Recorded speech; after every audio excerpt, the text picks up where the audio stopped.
实现美梦。哎呀哎呀哎呀哎呀，蠢蠢欲动。哎呀哎呀，两人一见钟。烦恼涌上时候看天空，寂寞时候不放纵，让情场的人都实现美梦。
Job's done.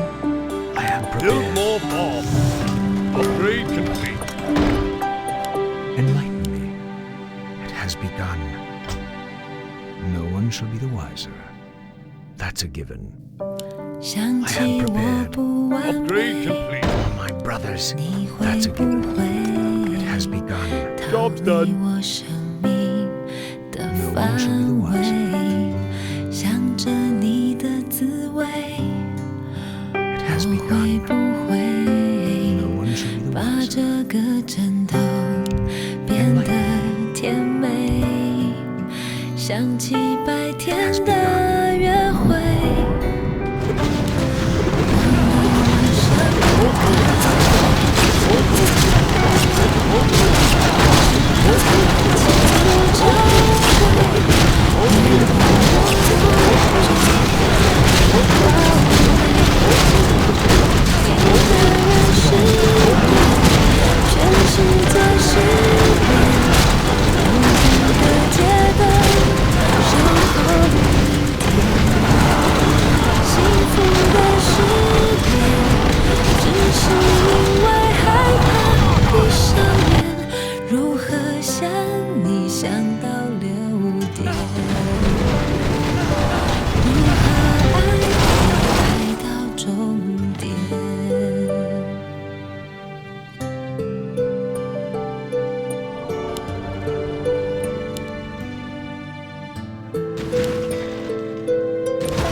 Research complete.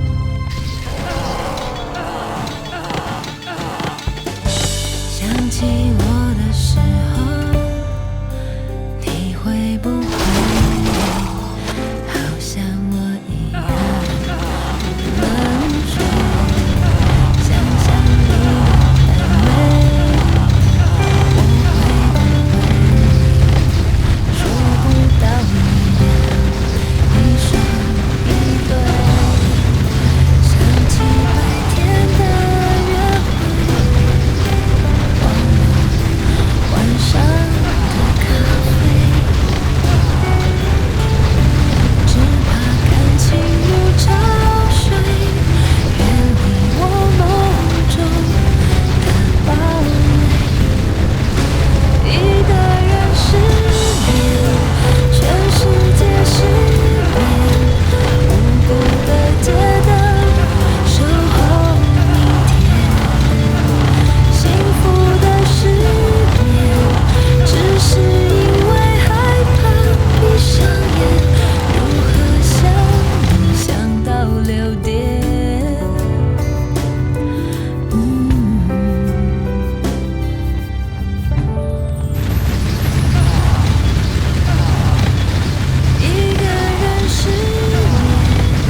Upgrade complete. Enlightenment. Job's done. No one shall be the wiser. That's a given. It has begun. No one Job's shall be done. the wiser. Out with it.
Out with it.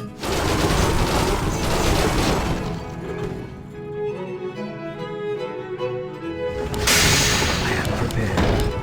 It has Upgrade begun. complete. Job's done. And Job's done. Upgrade brothers. complete.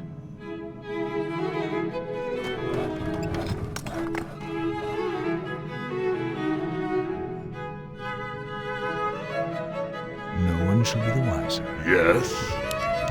Thy bidding. Upgrade complete. Upgrade complete. I am prepared. It has begun.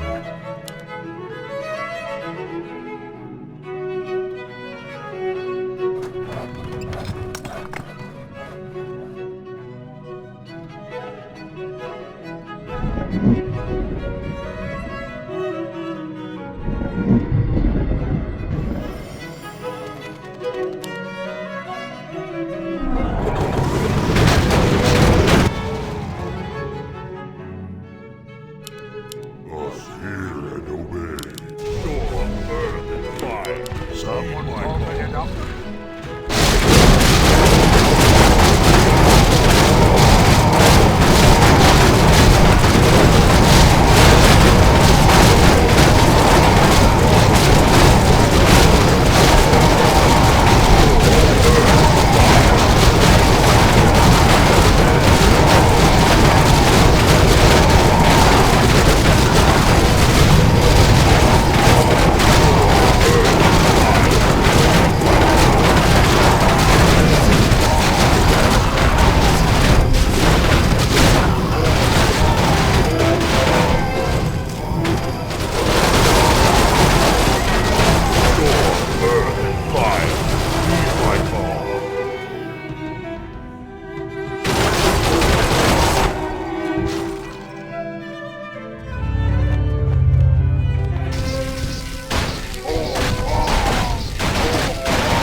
Enlightenment.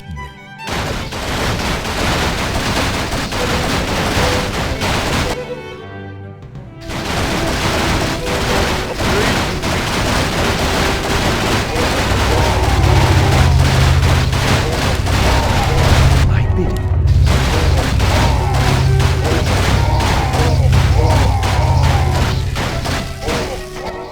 For my brothers, I am prepared. one shall be the wiser. Upgrade complete. That's a given. Job's done. Job's done. Enlighten me. No one Upgrade shall be the complete. wiser. Upgrade complete.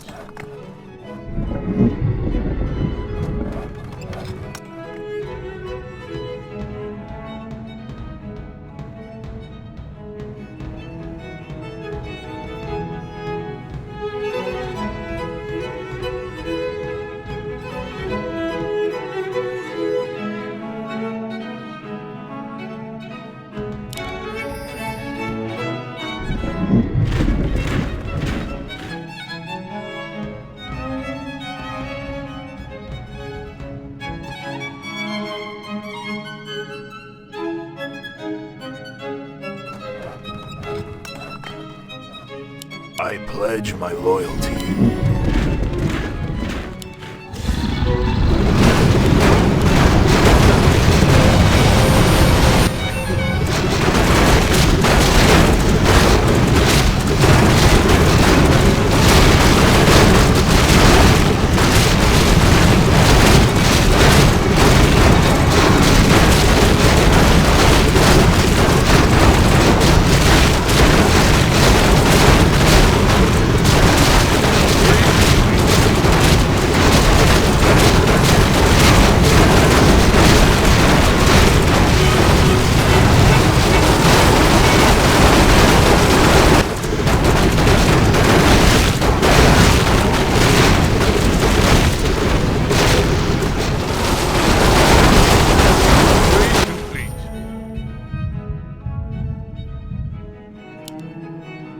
Enlighten me.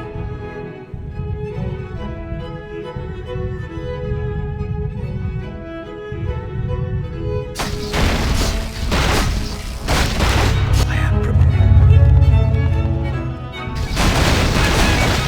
Outward.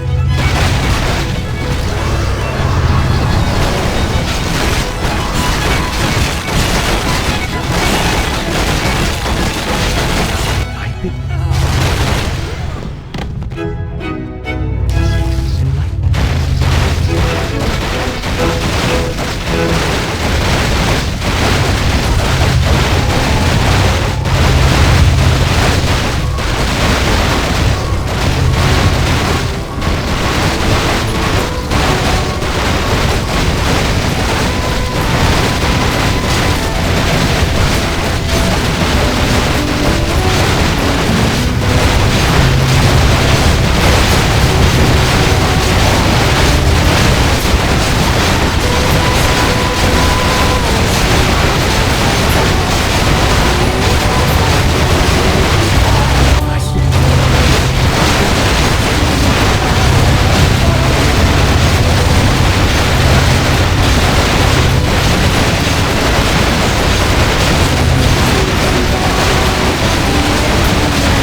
我从山中来，带着兰花草，种在校园中，希望花开早。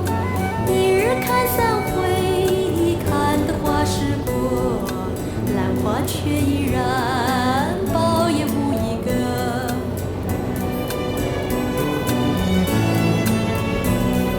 转眼秋天到，已来入暖房。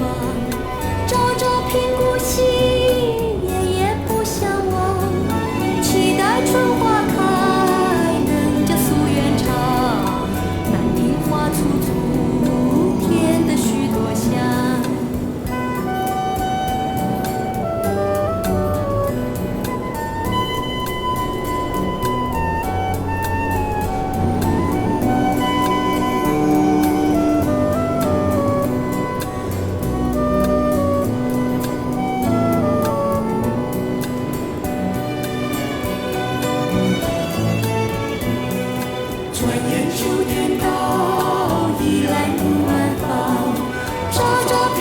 惜，夜夜不相忘，期待春花开，能这夙愿长，望天画出楚天的许多香。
做就痛醒了，我承认我爱过，却顾虑了太多，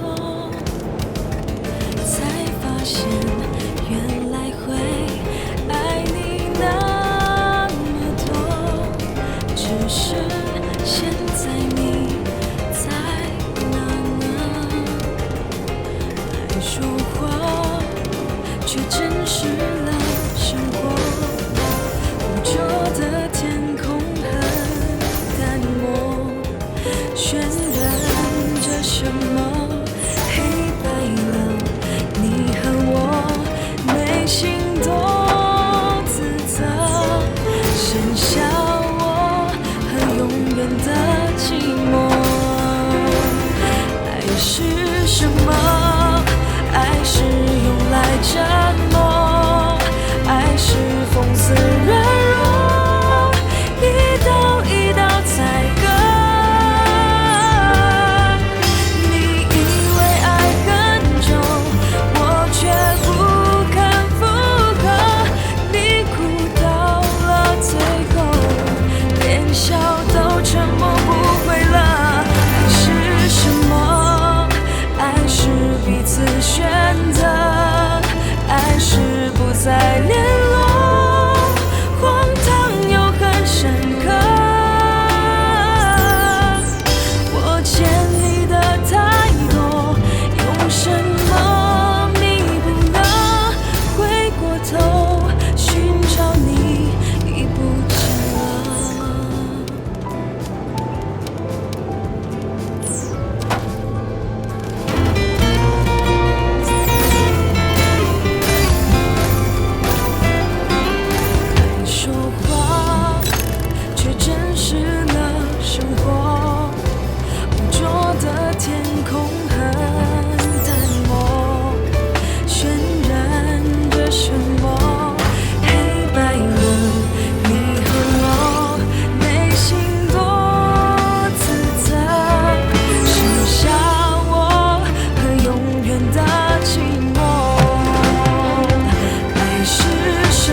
算不记得，都化作这目光，吟唱成一首歌。而你像流进诗里的草草水声，敲进我心门，拥抱了所有的恨，滋养了干涸，相信我能是你的。仿佛还看见昨日那张悲伤的脸庞，快乐有时候竟然辣得像一记耳光。是你提醒我，别怕去幻想，像我内心躲避惯的渴望，仿佛能看见明日两串脚印的走廊。忧伤有时候竟被你调味得像颗糖。是你抓紧我，往前去张望，望我内心夹岸群花盛放，我被写在你的眼睛里眨呀。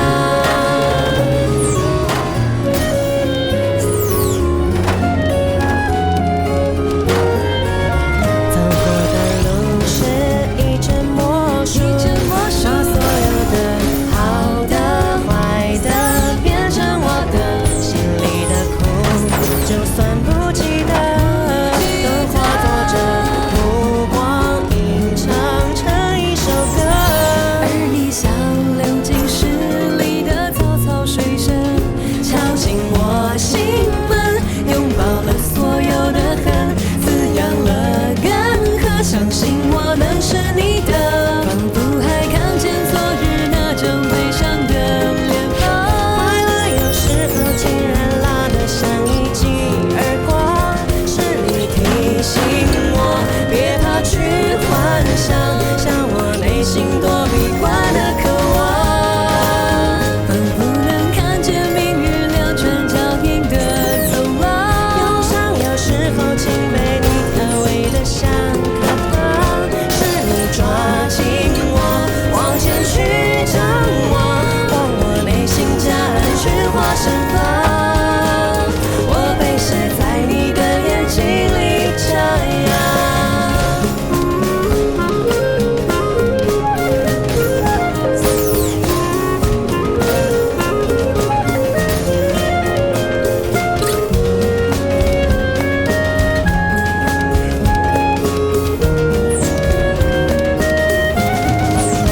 仿佛还看见昨日那张悲伤的脸庞，快乐有时候竟然辣得像一记耳光。是你提醒我，别怕去幻想，像我内心躲避惯的渴望，仿佛能看见明日两串脚印的走廊。忧伤有时候竟被你调味得像颗糖。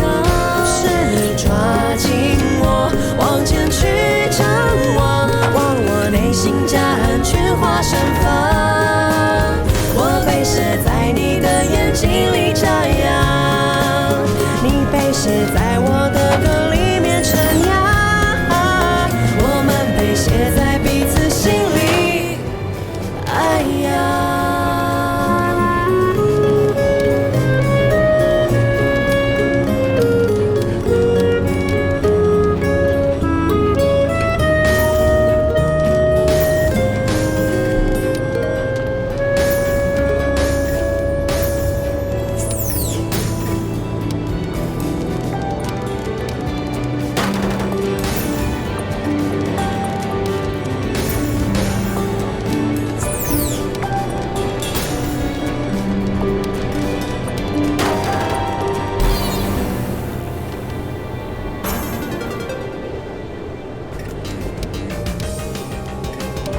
想起我不完美，你会不会逃离我生命的范围？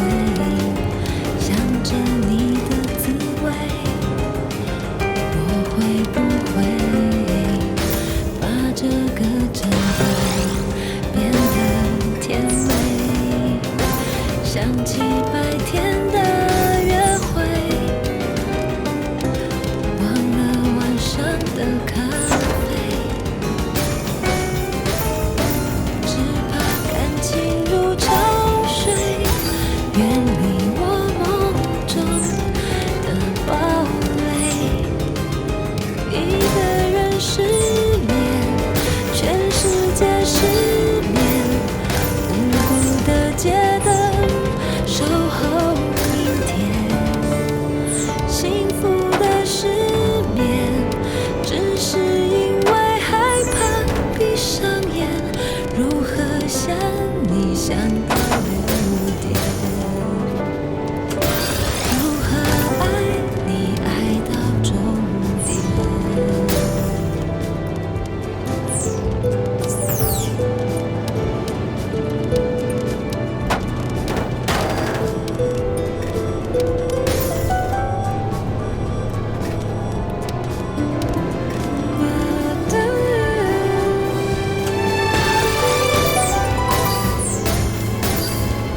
愛し合うことなく切ない過去になるの手をつなぐ行きさえも見つけられないままで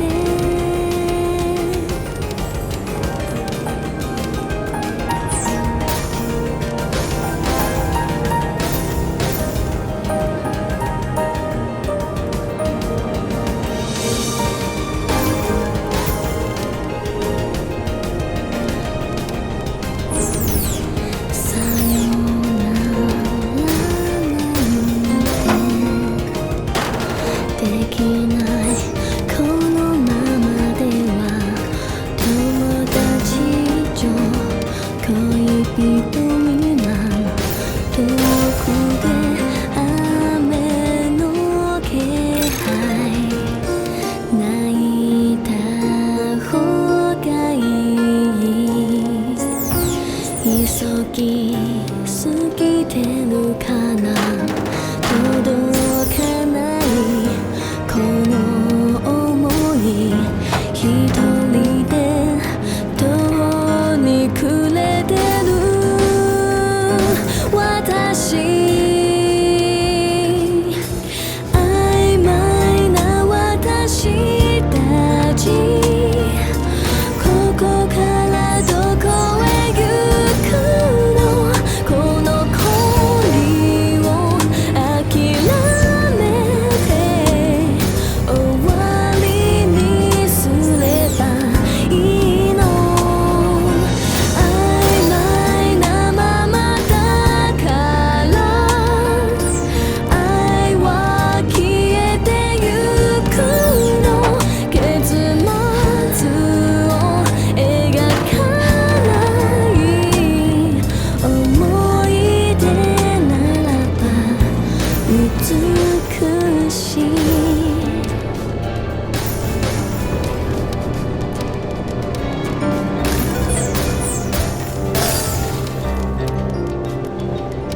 わうわうわふ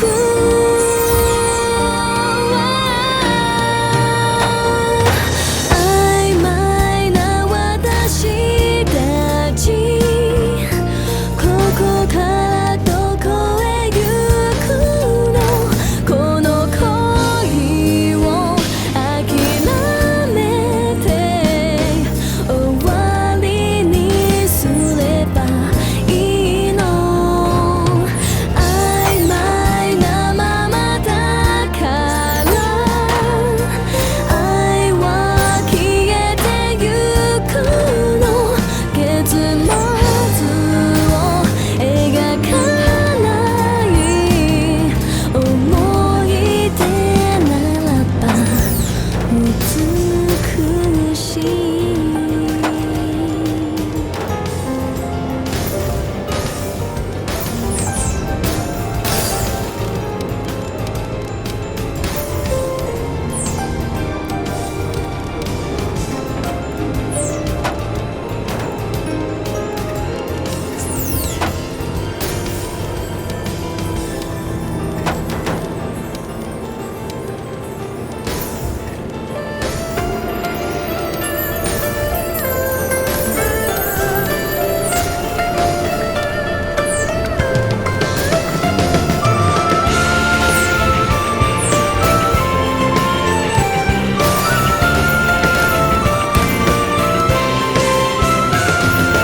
看秋风似水，客匆匆，一清愁，一点朦胧。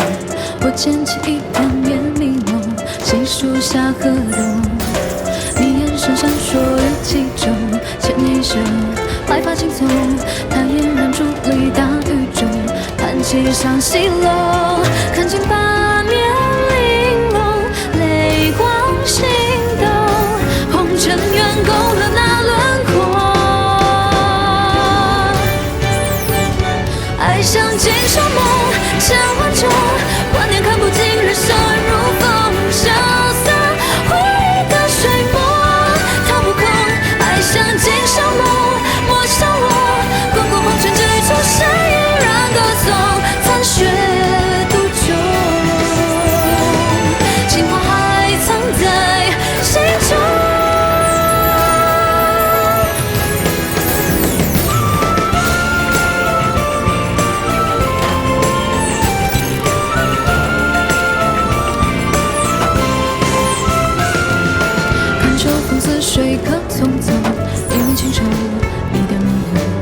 捡起一片叶林，细数下耳洞。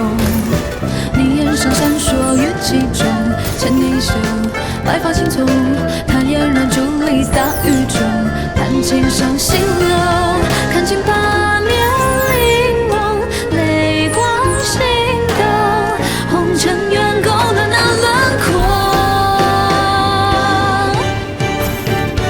爱上今生梦，千万种，万年看不尽人生如风，萧瑟回忆的水墨，踏不空。爱上今生梦，莫笑我，滚滚红尘之中，谁依然歌颂残雪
舍不得我，泪光在闪烁。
手离开的时候，有没有一点舍不得我？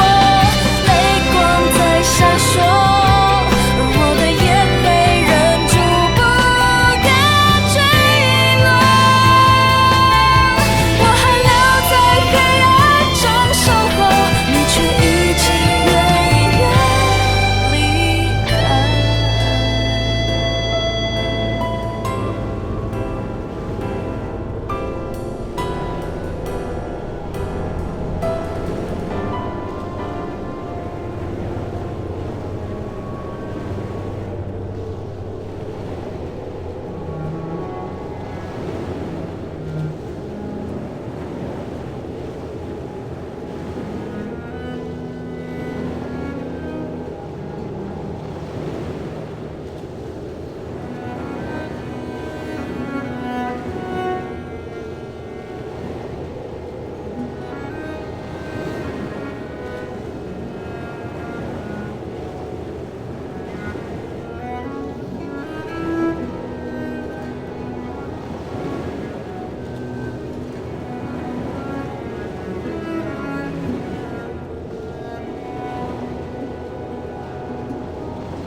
Clara. 希望惦记叫做爸爸这个希望。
不确定就别亲吻，感情很容易毁了一个人。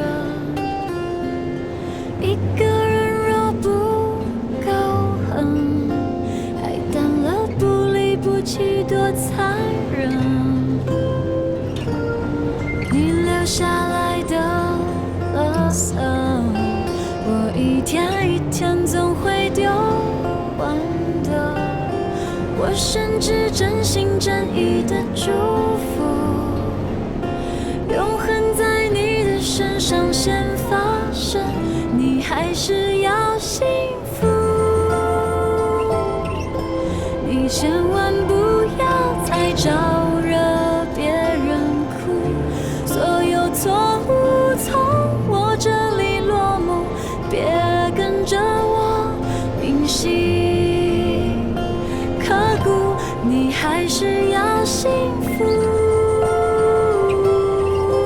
我才能确定我还得很清楚，确定自己再也不会占据你的篇幅。明天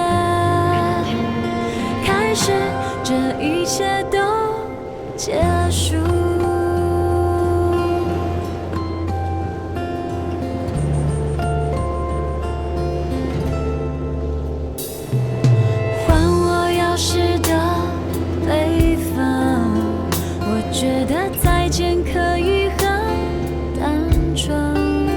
我甚至真心真意的祝福，永恒在你的身上先发生，你还是要幸福。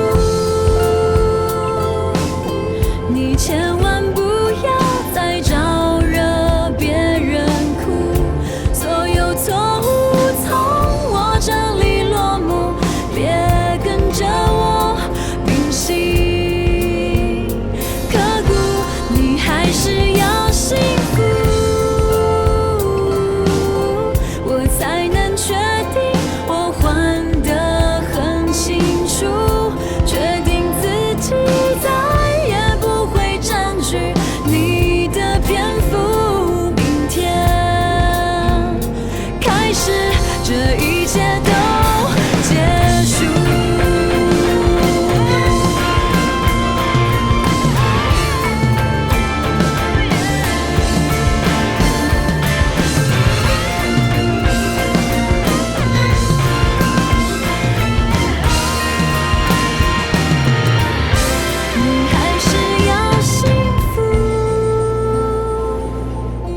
你千万不要再招惹别人哭，所有错误从我这里落幕，别跟着我旅行。你如果很幸福，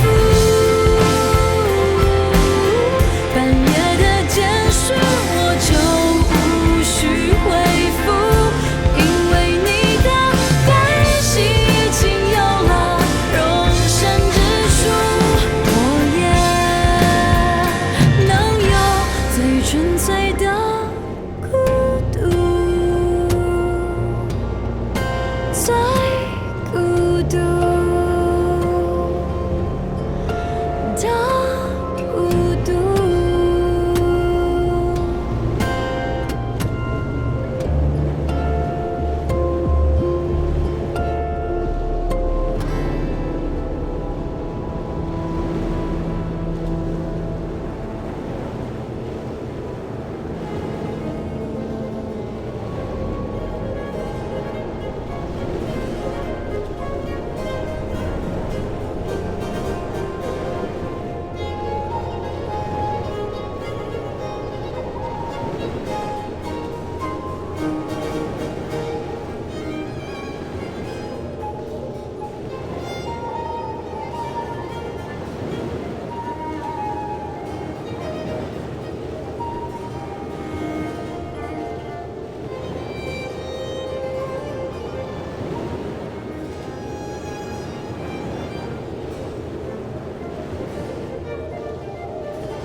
声响了，我依然凝望着那白纱窗，回想着脑海里思念的影像。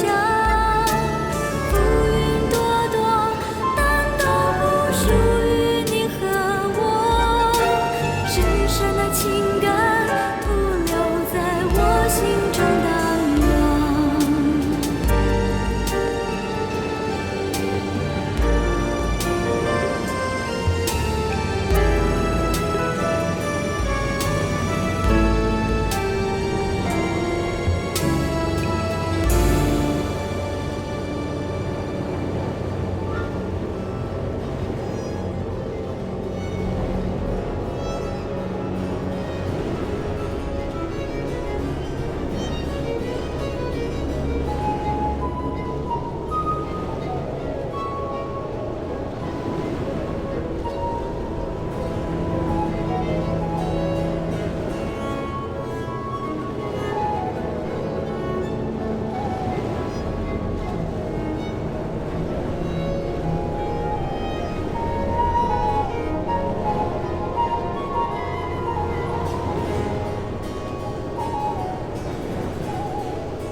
故事有很多，你一定听过。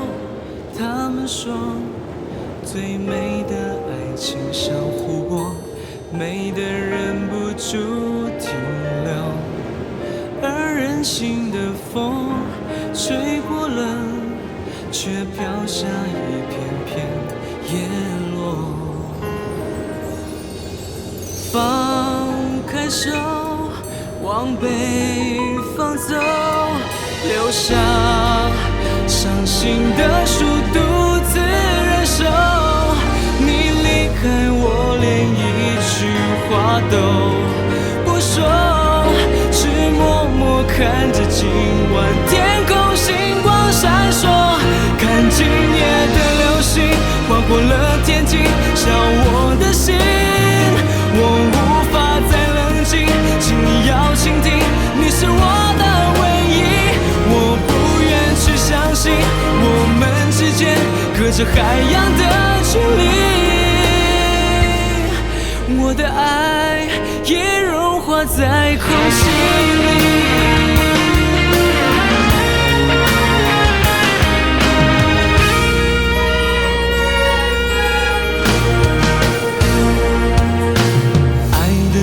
是有很多，你一定听过。他们说，最美的爱情像湖泊，美得忍不住停留，而任性的风吹过了，却飘下一片片叶落。放开手，往北方走，留下伤心的树独自忍受。你离开我，连一句话都不说，只默默看着今晚天空星光闪烁，看今夜的流星划过了天际，笑我的心。我无法再冷静，请你要倾听，你是我的唯一。我不愿去相信，我们之间隔着海洋的距离，我的爱也融化在空气里。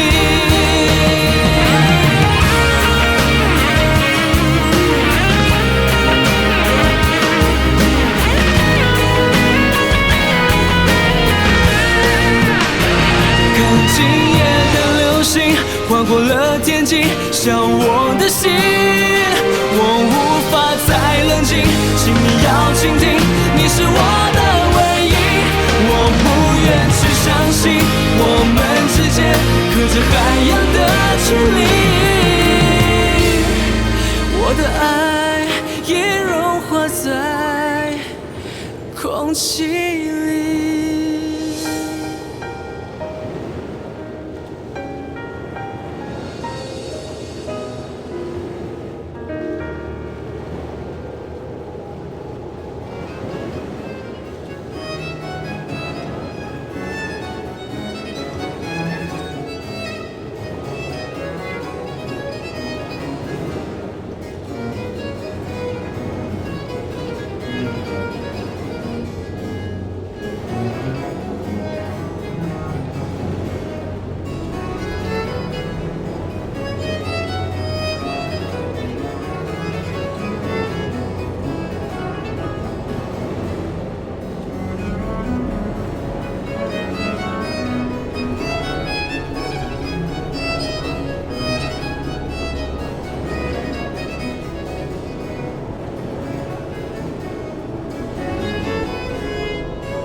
座巨大的停了的时钟，倾倒在赶路的途中。当我向前走，有只黑色的倒影在俯冲，飘走了你送的承诺。回头冷冷看我，有阵将眼泪扫落的狂风，掀起了隐藏的疼痛，把我变赤裸。我为蔓延的回忆除草了，心中却长出盛开的寂寞。你被困在了一个不属于自己的虚无使命里。Hello everyone, today we'll be learning 5 easy songs to play on the lyre in 5 minutes. My lyre happens to be a 16 string, but for this tutorial I will only be using 9 strings. They are G, A, B, C, D, E, F, G and A. So from G to A, these 9 strings. So if your lyre has fewer strings than my 16-string lyre, you can also play these songs in this tutorial as long as you have these 9 notes. I will be starting the first song. The names of the notes will be shown on screen. You can play along if you like. If you find the speed too fast or too slow, you can adjust the playback speed.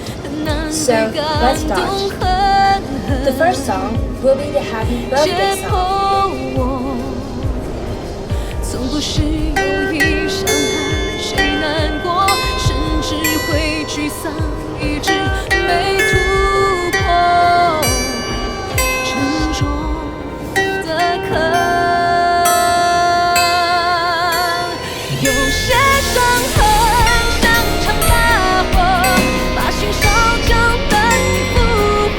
不碰了，好像忘了，恐惧却在脑海住着，重复卡在一个重要的时刻，不自觉就会退缩，连幸福也克制着，觉得什么都会变得荒废着，平均到最后不自寂寞。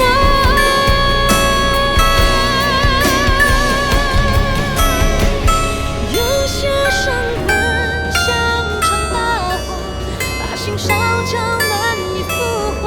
可是我想要忘了，恐惧如何把我上锁？期待要忘记的爱来的时刻，能用力去拥抱它，才可以活着。太多璀璨的，越隔着夜色。Hi everyone, I'm Samantha. This video will cover 5 beginner songs on the lyre harp.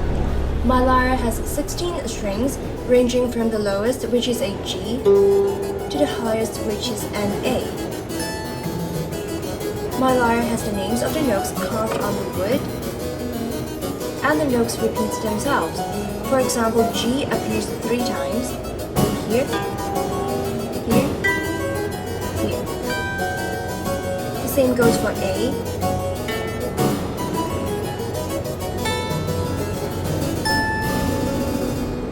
to tell them apart in this tutorial, I'll use a comma to represent the notes that are lower, and an apostrophe for notes that are higher. So the 16 strings will be represented like this. Some lyres have a number next to the notes, like this. They're just different ways of representing the notes. The strings on my lyre are arranged such that the notes from left to right go from low to high. Some lyres have it the other way round. The notes on the left are higher than those on the right. If this is the case for you, no problem, you can still follow this video. The notes are still the same.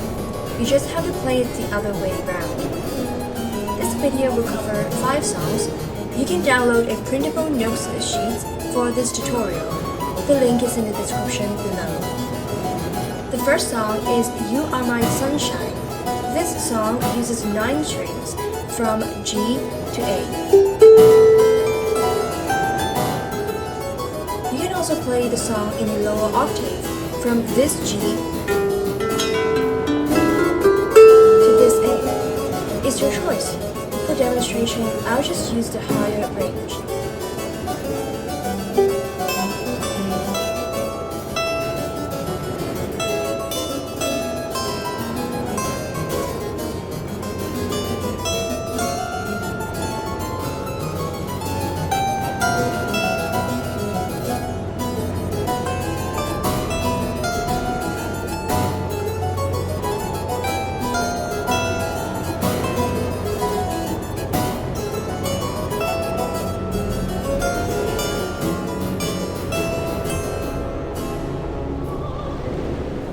The next song is Oh My Darling Clementine.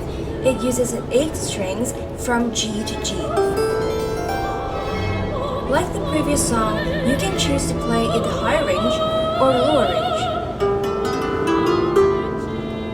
Again, I'll play in the higher range.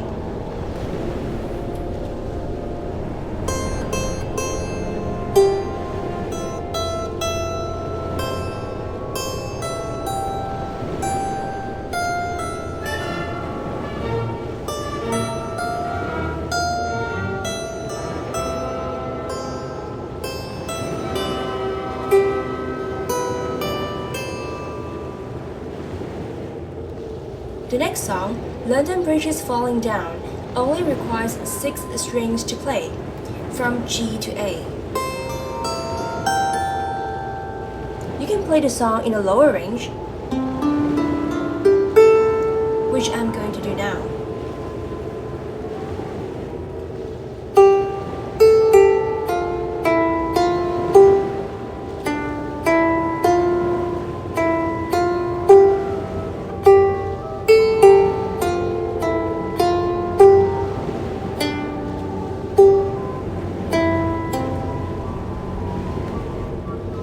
Song number 4 is Silent Night.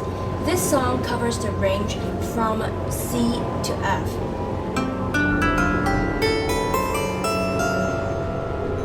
So there are 11 strings in total. The song goes like this.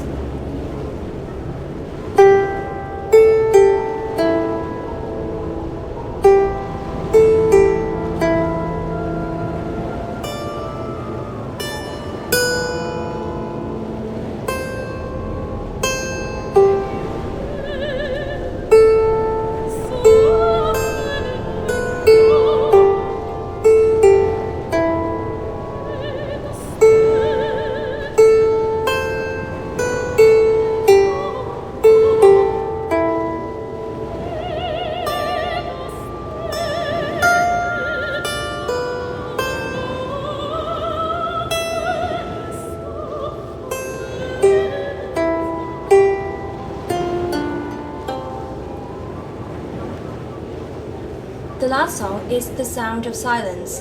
It goes like this. No, that was just a really bad pun. The song, the real one, uses 11 strings from C to F, just like Silent Night.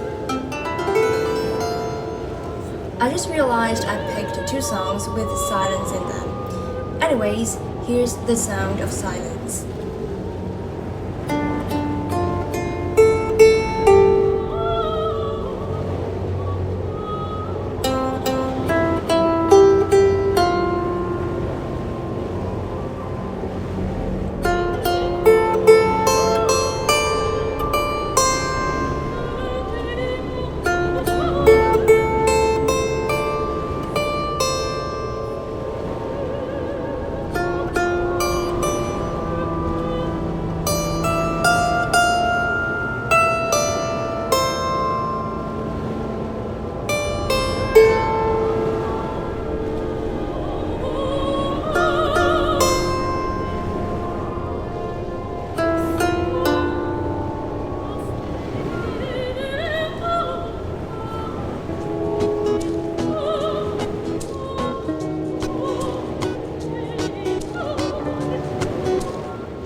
城市经历了一场超疯狂的旅程。欢迎，我满心期待展开冒险。我的司机来了。快递。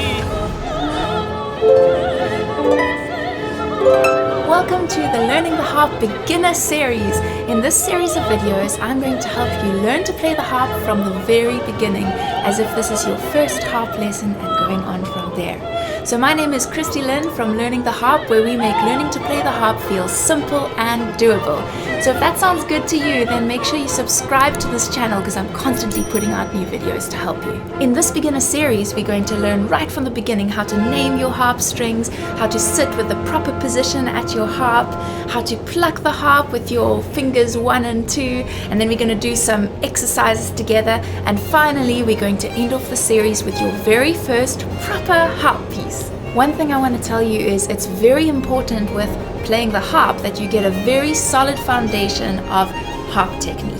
So you might be very excited in the beginning and want to rush through and watch all the videos in one go, and that's okay, I'm not going to stop you, but I really encourage you to come back later and practice very thoroughly through each of the exercises to make sure that you're learning it properly and consolidating everything I teach you about harp technique. You'll thank yourself later. It's worth it. Now in the beginning, I want us to start out by just having fun and getting to know our harps. So you can kind of pluck a few strings. Doesn't matter how you do it. Maybe you even want to do a bit of a glissando. Don't even worry about technique. And I want to know, have you named your harp? That's quite a fun thing to do as we're starting. I haven't named my harp, but I'd love to hear if you've named yours, so put it down in the comments below. The wonderful thing about learning to play a harp is that it sounds beautiful right from the start. So yes, it is quite difficult to play a harp well. We need to learn with good technique, but it's so motivating that the beginning sounds are so beautiful no matter how you pluck it. In the next video, I'm going to teach you the names of the harp strings, so click over here and let's keep on learning. Let's learn the names of our harp strings. It's really important to know which string is which. So as you look at your harp, you'll notice that some of the strings are white, and then some of them are red, and some of them are blue or black. And that's just a visual guide to help us see which string is which, kind of like the black and white keys on the piano. So let's start out by looking at all the red strings. These are C's. That's a C. And I think it would be a really good idea for you to pluck all the C strings on your harp. So starting at the bottom, just pluck the red string and say C. And the next one, C. It's another C. And the next one, C. And C.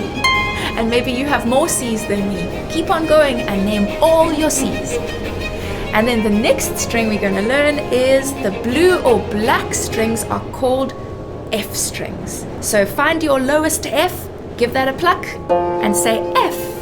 And then the next one, F and F. How many Fs do you have? Keep on and pluck all of them and tell yourself, this is the F string.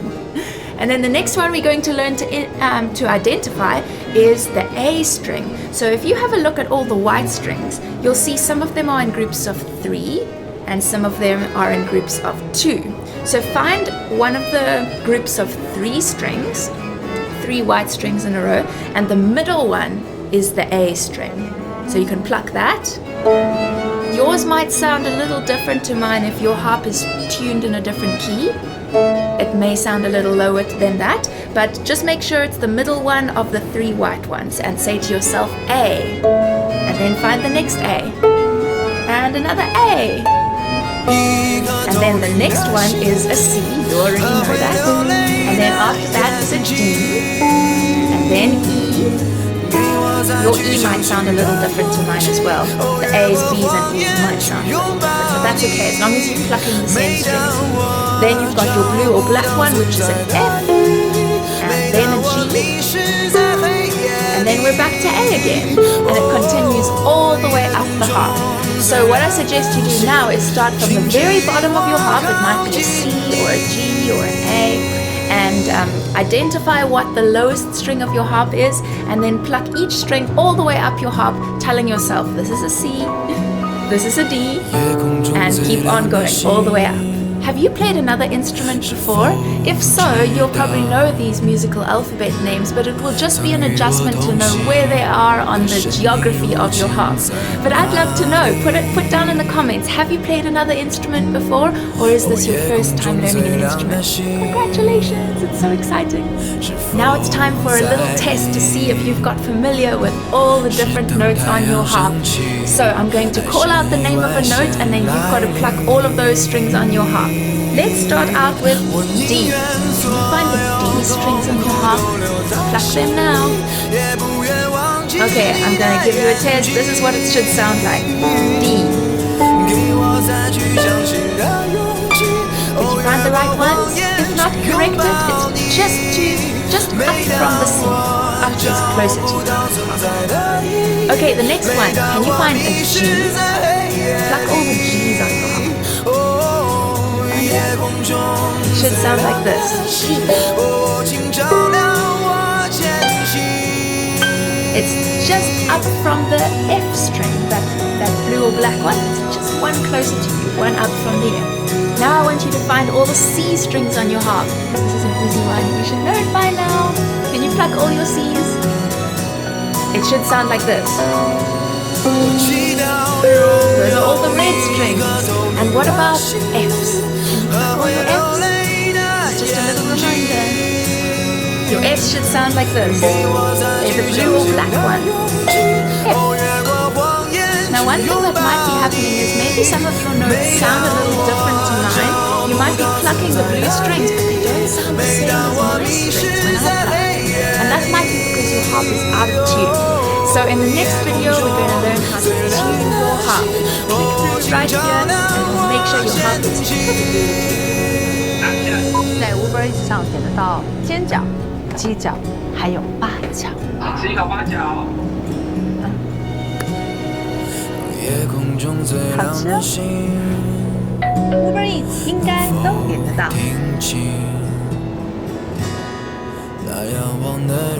Now that you know the musical alphabet and which string is which on your harp, we're going to learn to tune your harp so that it's perfectly sweetly in tune. We're going to use a free tuning app, and it looks like this. So you can click the link down in the description box and download it quickly, so then you can tune your harp along with me. Alright, so you have your app on your phone.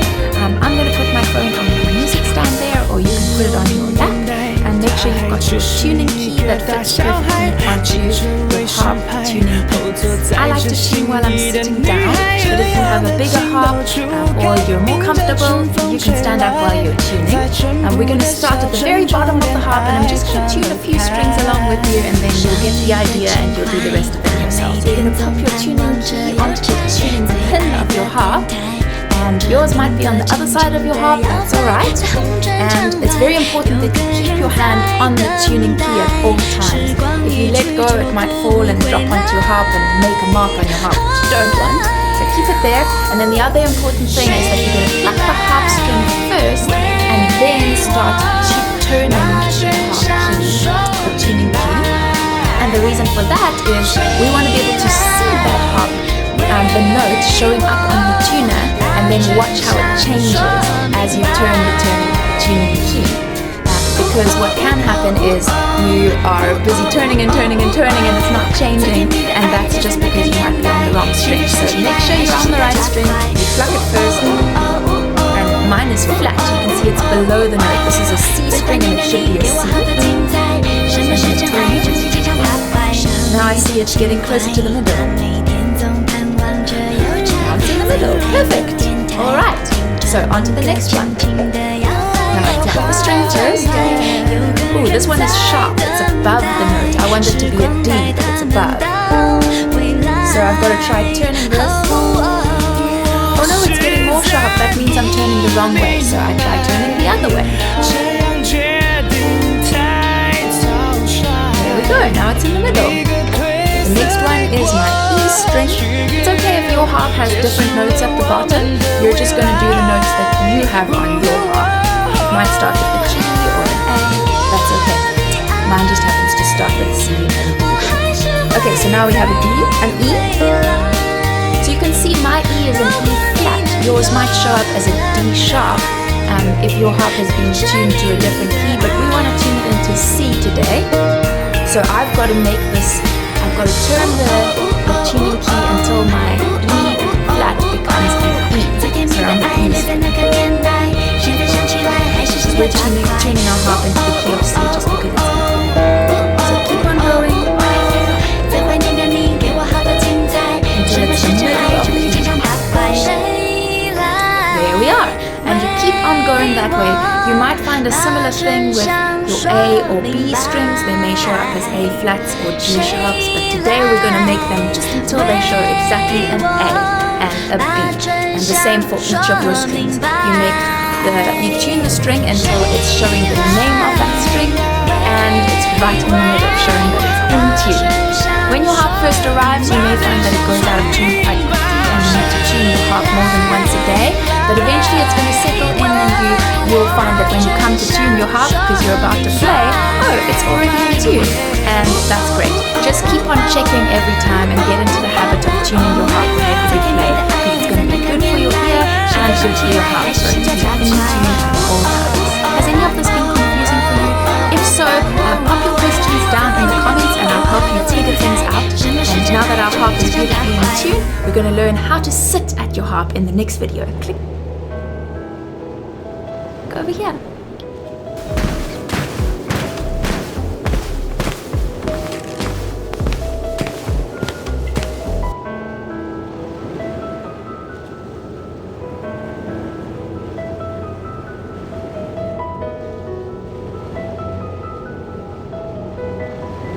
It's time to check your position at the harp and how to sit when you're playing the harp.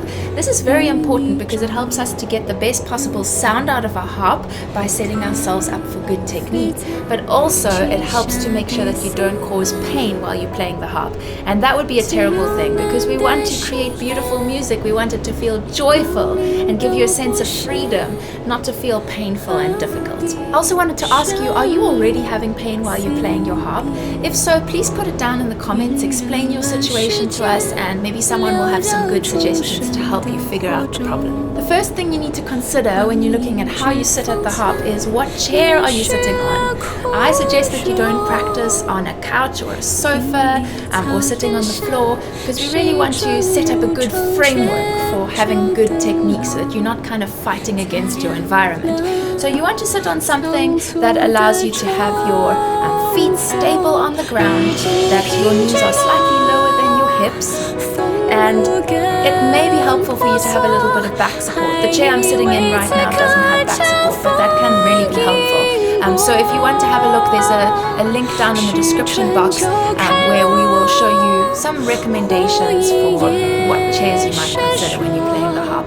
But a dining chair with a back, with a little bit of back support should be good. We also want to make sure that we're sitting up and not completely hunching over, but we don't want to be sitting up to complete attention like this, because that's just not a healthy position, overextending your back like that.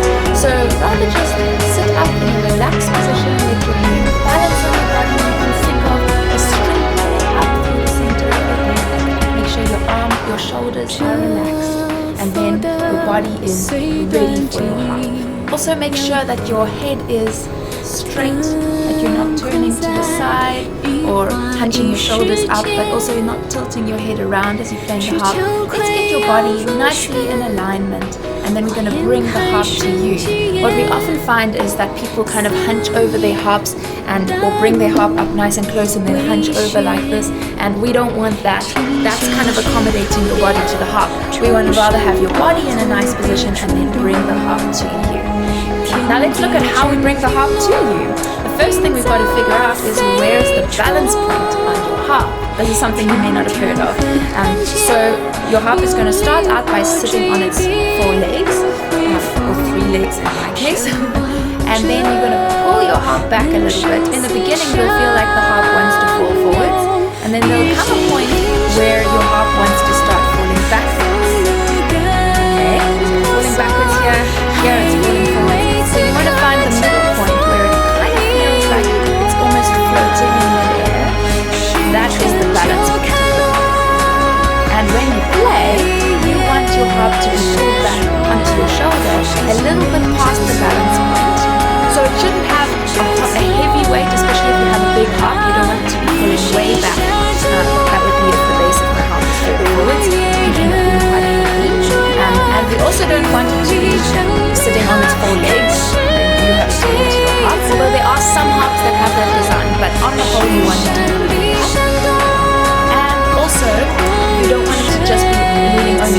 so that when you move your shoulders a little bit, it might start falling forwards, because then you're going to feel like you have to hold it onto your harp.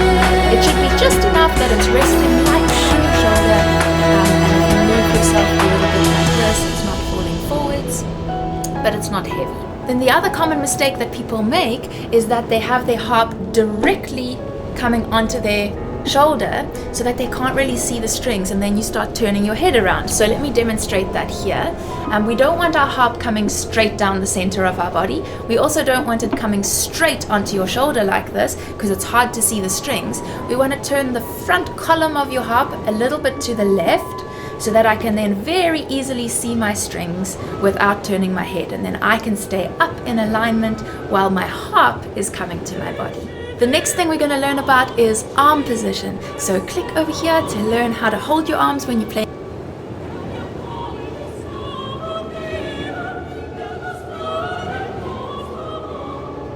the harp. 哪拢就唔夠笑啦！我絕對袂當去瀟灑我哋阿條。你快得開，你錯得！都跟你講真唔是你。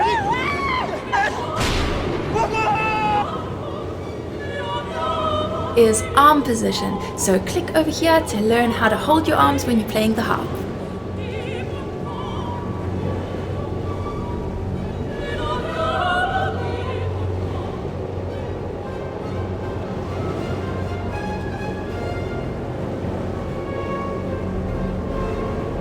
Let's look at the arm position while we're playing the harp. This is really important because your arms create a stable frame for your fingers to do all the hard work. And what we don't want is to have our arms not supporting us and then our fingers aren't able to play with good technique. So your elbows shouldn't be stuck to your sides. That's a common mistake. And we want to have our elbows able to move freely while we're playing the harp. And so we don't want it to be all the way up here, because that takes a lot of energy to keep it up there. And we don't want to be completely down on our sides, because then we can't move freely and we're not going to get the wrist at a good angle. So the upper arm will be about 45 degrees from the vertical. So not up here, not down here against your body. It's just going to be at about 45 degrees. Do you see that?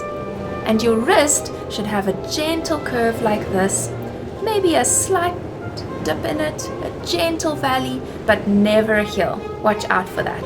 And if it doesn't feel comfortable to have a slight curve like this, it's also okay if your wrist is completely flat. If you have physical limitations, it may not be possible for you to get the typical harp technique. So if you're struggling with any of this, put a comment down in the comments section. Tell us what physical limitations you have, and we'll see if we can help you out with some answers. In the next video, we're going to look at hand position for the harp. So click through over here and I'll see you there.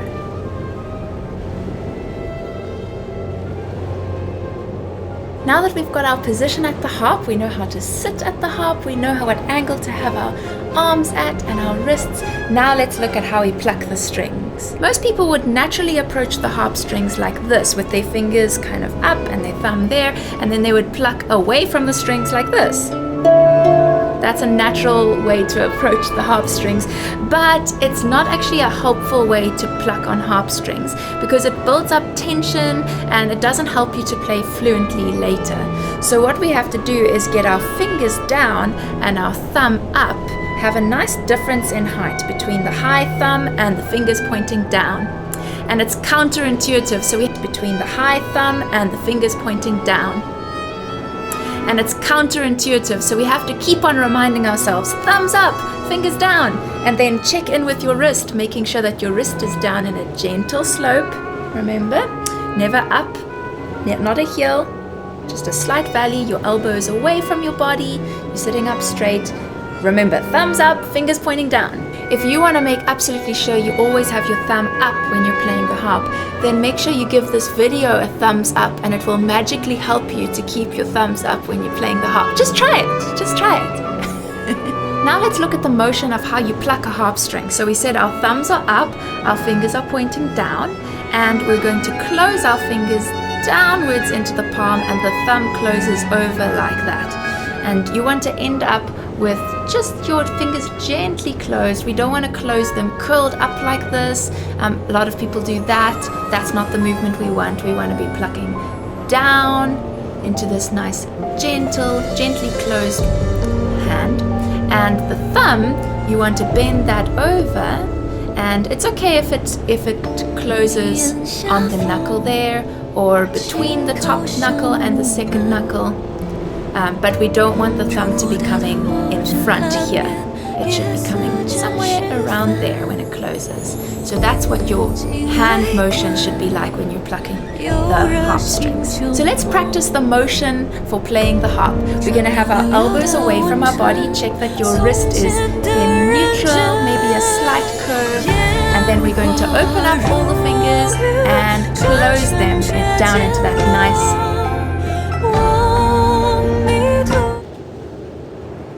gentle close with the thumb coming over the top. So open up everything and close everything. Open and close. Open and close. And this is a way you can practice your harp when you're not even at the harp. Maybe you're standing in the line at the grocery store. You can just stand there, get your elbows away from your body, your wrist down in neutral, your thumbs up, fingers down, and you close. And you think of your harp and you're maximizing your practice time. In the next video, we're going to give each finger a number so that we know how to refer to them when we're plucking the harp strings. So click here for the next video. 发现黑胶咖啡厅真好，找到一张酷唱片真棒，健达缤纷乐，棉花牛奶巧克力外层，松脆威化，香浓榛果内馅，让生活的节奏更精彩。来点健达缤纷乐，超赞每一刻。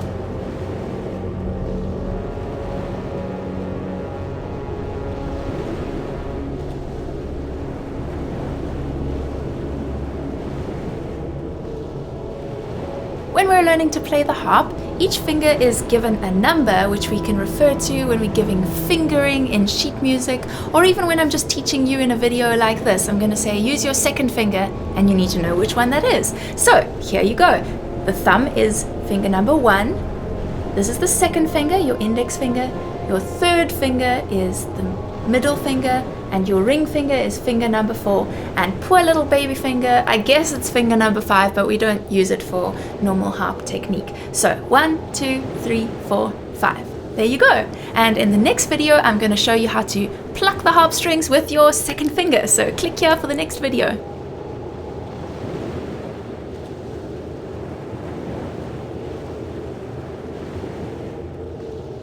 In this video, we're looking at how to pluck a harp string with good technique. So check in with your body position, make sure that you're sitting in alignment. Think of that string pulling up through your head. Make sure that your shoulders are down and relaxed.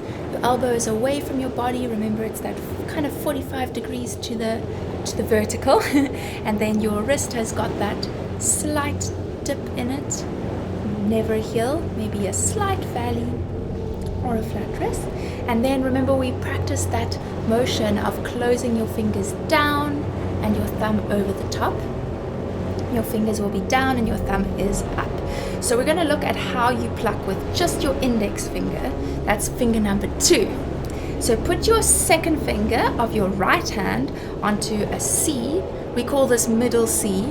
And on a harpsichord or a small harp, it's probably the second harp. It's second C string. It sounds like this. Okay, so find that string, that is middle C. We're going to make sure our thumb is up, finger pointing down, wrist down in neutral, elbow away from your body. Just checking in on all those things. Before you pluck the string, you're going to put a little bit of tension on that string. You kind of pull it a little bit. See how you can actually see my C string moving as I pull on it. And that's going to give us a nice tone, a nice sound out of the harp. So pull on that string, make sure, and then everything is open. So stop pulling on the string for a second, hold on. Your thumb is up and open, your fingers are all open. These ones are kind of just hanging loosely down next to the one that's on the string. Okay, then we pull on that string, and then we're going to close it into that hand position that we talked about before. Remember, you close and the thumb comes over onto that knuckle or just above, and the fingers are going to close down straight. So that's the motion of plucking the string. So you put the tension on the string and then you close everything. Let's do it again. Open up everything, including your thumb, pull on that string, and then think of it as closing, the fingers closing down into your palm. Good, try again. Are you ending up with your hand closed like this? It shouldn't be like this. It shouldn't be plucking like this. We're opening everything and we're closing it all. Let's try it with the other hand. We're going to also again put our second finger of the left hand onto middle C as well. Your thumb is nice and high, your fingers are pointing down. And we check in with your position. You've got your elbow away from your body, your wrist down in neutral, thumb up, finger pointing down. All your fingers are open. You're going to pull on that string a little bit and then close everything. Pull it down into your palm and close the thumb too. Everything opens, we place it on the string, we pull on that string, and then everything closes as we pluck down into the palm. If you start feeling a little bit tense, a bit of tension builds up, then you can put your harp down, shake out your arms, and then remind yourself of what the good closing hand motion is. So you're closing those fingers down into the palm and the thumb over, and practice those again. You can practice those while you're sitting up nice and straight, but not at a tension. Just think of that string pulling up through your head, your shoulders are relaxed, and you're doing that closing motion with your elbows away from your body and your wrist down in neutral. And then you can go back to your harp, put your finger on the string, open up everything, thumb nice and high, fingers pointing down, and we just close into your palm, just like we did before. Now that you've learned how to pluck with your second finger, we're going to do some fun exercises playing around with making a beautiful sound on your harp. So click here for the next video. 微整、眉整，我用全新偶类生态超红瓶，首创涂抹式类肉毒。Okay, so you've learned how to pluck with your second finger and to have good technique while you're doing that. So now we need to learn some fun exercises so we can practice that over and over. One thing you could do is just pluck random strings on your harp, making sure that you're doing it with a good position.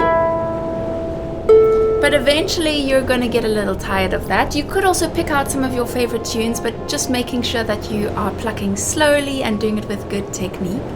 But I'm going to give you some exercises now to practice it with. I'm going to give you 3 exercises, and I want you to tell me down in the comments which of the 3 is your favorite. Exercise A, exercise B, or exercise C. Here is exercise A. We're going to pluck with our left hand second finger, this bottom C on your, if you have a lap harp, it's this very lowest one. If you have a bigger harp, it's just 1 octave below middle C. This is middle C. We're going to pluck down here.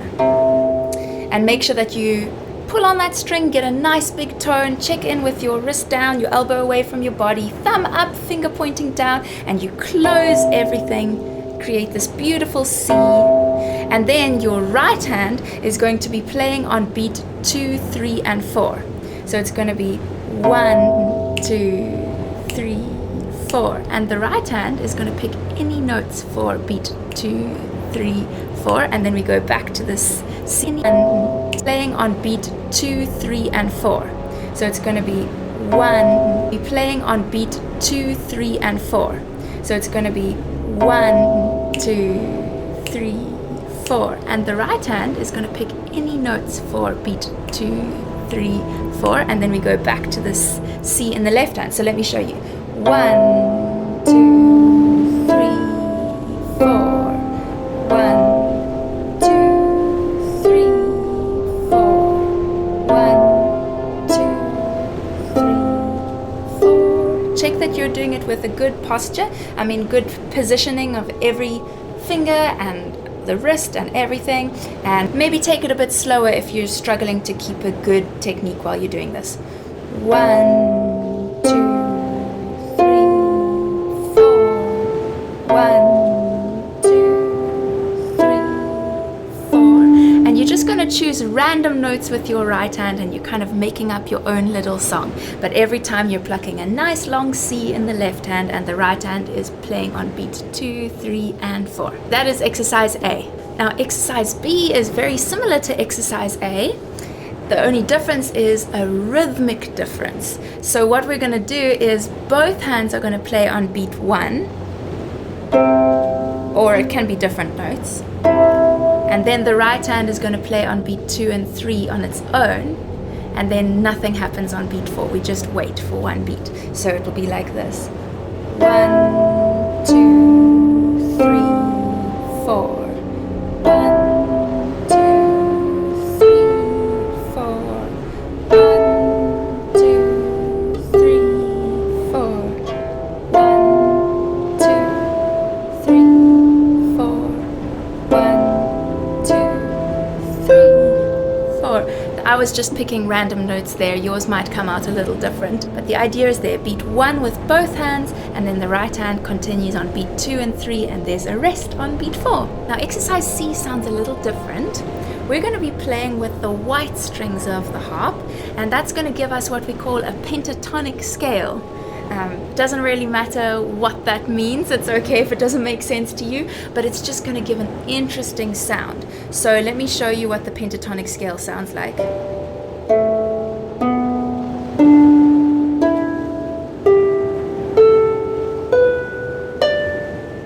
So that's some of the pentatonic scale, but we don't only have to go up in that particular order from the bottom to the top. We're going to go up and down and choose random notes, and we're going to alternate between the right hand and the left hand whenever you feel like it. So maybe you want to do left hand, right hand, left hand, right hand. Let's try that. It's okay if you have a little buzz like that every now and then. It's not the end of the world. I'm going to go down now.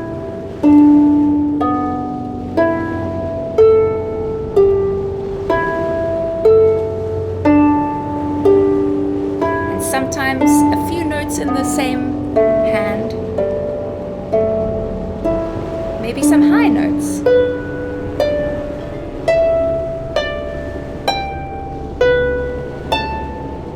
Have fun with it. So which exercise did you prefer, A, B, or C? Now in the next video we're going to be checking in whether your harp is the right height compared to your body. It might help you out if you've had some problems. So click over here. 水管臭味。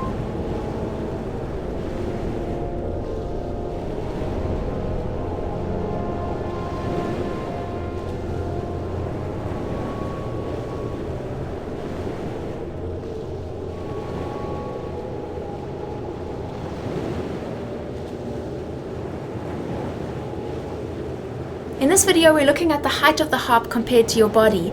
Up until now, we've looked at other things about harp technique, but I didn't want to get too technical up front and look at everything before you finally actually got to play the harp. But this is really important, so please don't skip this video. This is a common mistake, and it's something that for a lot of people, they're wondering why it's so hard for them to play with good technique, and the answer is sometimes as simple as just your harp is too high compared to your body. So let's check in and see whether your harp is at the right height for you. I would say the most common mistake is having your harp too high for your body, and this is particularly the case with lap harps, because with the name lap harp you'd expect that it's supposed to sit on your lap, but with many lap harps, I would even say most lap harps, they're actually not at a good position when they're on your lap. So if you have a look here, if I try to implement all the things we talked about with technique, thumbs up, fingers pointing down, then it's very likely that my arms will be kind of going straight up at the front here, the forearms, and then it's more natural for me to pluck my fingers away from the strings instead of down into my palm. Or maybe we would end up putting our hands like that to try and get them to pluck away from the strings, but then we have that heel that we talked about. Or maybe we try and get our forearms into a better position, but then we end up with our elbows so high that we get exhausted. So it's not really a good position right here for me. I need to make my harp go lower down. If your harp is too low like this, your wrist and hand position might be okay.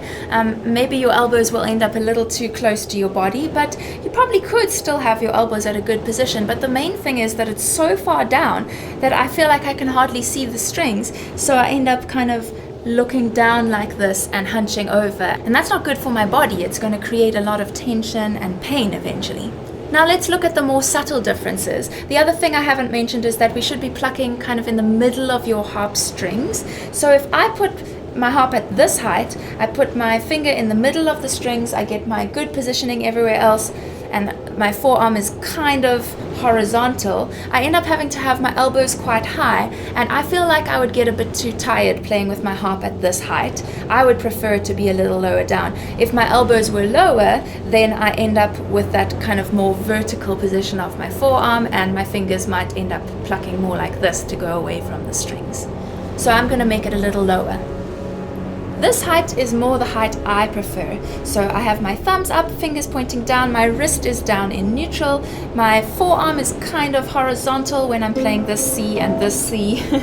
My elbows are away from my body at kind of 45-degree angle. It's not so low down that I feel like I have to do this. I'm still able to sit up straight, and I don't feel like I have to do this, and I'm not leaning all the way down. So for me, this feels like a good place, but those subtleties are going to be different for every person. So I want to caution you, you shouldn't decide the height of your harp by comparing it to somebody else, saying, oh, this needs to be just under your chin, or it needs to be next to your ear, or something like that, because those kind of measurements don't take into account how long your arms are and how long your torso is and all of those kind of things. So it's more important to look at how the height of your harp affects your technique, and then make some adjustments and do some experimenting to test out what works for you and your body. You might be wondering how to adjust the height of your harp, because maybe your harp doesn't have the option to lower and raise it very easily. So one way of doing that is to actually look at the height of your chair. You can make some subtle changes to that, and that would change you in comparison to the height of your harp. Another thing you can do is some harps have different size legs that you can adjust, but you can also put your harp onto a box or a crate of some kind, so you can do some adjustments that way. And in the next video, a crate of some kind, so you can do some adjustments that way. And in the next video, box or a crate of some kind, so you can do some adjustments that way. And in the next video, I'm going to talk about how to stabilize your lap harp. So if you have a lap harp, it's very important to watch this next video. If yours is a floor harp, then you can skip that video and click through to this video instead. 口腔问题反复发生，不用。 In this video, we're looking how to stabilize your lap harp at a height that is right for you. So if you're not sure how to judge which height is right for you, then maybe you missed the last video in this series, so you can click the link up in the cards. But we're going to look at different options of how you can get your lap harp into that right position, but also to make it stable. Otherwise, what happens is you put a lot of energy without even realizing it. You're putting energy into kind of gripping onto your harp, grabbing onto it with your legs, or trying to stop it from falling over. And that energy is what you want to put into playing your harp, and you want yourself to be relaxed while you're playing and not tense trying to hold on to your harp. Before we get to the ideas of how you can secure your harp, here are a few ideas on how I suggest you don't secure your lap harp. One is to have it on your lap. It seems like an obvious way of doing things, but for most lap harps, that's not going to have it at the right height, and it's not very secure. It can feel like it's sliding off your legs. You probably don't want to clamp it between your legs either. Some people suggest that, but I found it creates some tension. It's also not the best idea to be constantly sitting on a sofa or a couch. It may feel very comfortable at first, but it's not going to set you up in a good position for learning, so make that a very occasional thing. The same with sitting on the floor when you're playing the harp. It can feel really nice to play a lap harp that way, and it's great for if you're going outside and you want to play on the grass, but most of the time when you're practicing and you want to learn good technique, I think that's probably not the best way to go. So I'm going to give you quite a few options. Some of them are more expensive than others. You can test it out and see what works for you, but the easiest option is, yay, a harpsicle stand, or any other kind of lap harp stand. Another option is you can balance your harp on some kind of box. Some people have used an apple crate. I think you could probably even use a sturdy cardboard box if you've been doing a lot of online shopping. And the nice thing about a box is it can amplify the harp a little bit too. But if you're going to make something especially to get your harp to the right height, I would suggest that you really be certain the height that you want your harp at before you make that thing. So you can test it out by putting your harp on a pile of books,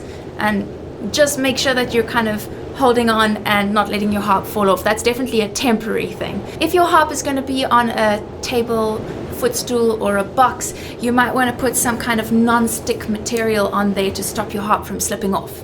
Another option is you can get these buttons on your harp. A harpsichord comes with these, but you can get it put onto other harps so that you can attach a strap to your harp, and that will provide some stability when you're sitting with your harp. Harpsichord also has a harp stick, and some people use the stick and the strap combined. I feel a little confined when I do that, so I prefer to use a stand, but maybe that'll work for you. Another option that I find when stick, and some people use the stick and the strap combined. I feel a little confined when I do that, so I prefer to use a stand, but maybe that'll work for you. Another option that is kind of funny that I just discovered by mistake is that if you are wearing a skirt, you can use your skirt as a sling to pop your lap harp into. Now this depends on having the right kind of skirt on, and maybe some of you don't wear skirts, and the skirt I'm wearing today is not quite sturdy enough to work as a sling, so I found you can also tie like a scarf around your legs and make a little sling like that. The only thing is it does feel like your harp can maybe move a bit side to side, but it's pretty much resting at the right height. You might just want to add a strap with this one to keep it a little more stable. There's also something called a harp board that you can sit on, and it makes a little platform for your harp, but that would depend on your harp being exactly the right height to use that. But I'm going to put links down in the description box where you can purchase any of those items that are purchasable. I would love to know, how have you been balancing your lap harp? Have you been doing one of the things I've recommended? Have you been doing one of the don'ts, and has it been causing some tension for you? Or maybe you've come up with some creative ideas that I haven't even thought of. So let me know down in the comments, I'd love to know. And then when you're ready, click through to this next video here where we're going to learn how to pluck with our thumbs.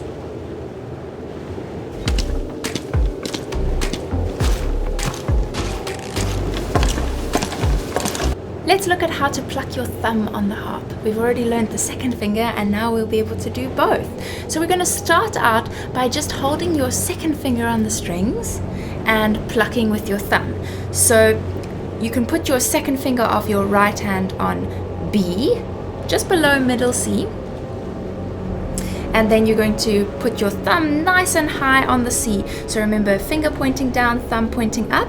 And also, let's just have a look now before we pluck the thumb at the angle of our hand. We don't want to have the hand all the way like this, where the palm is kind of pointing towards the floor, or the back of the hand is parallel to the ceiling.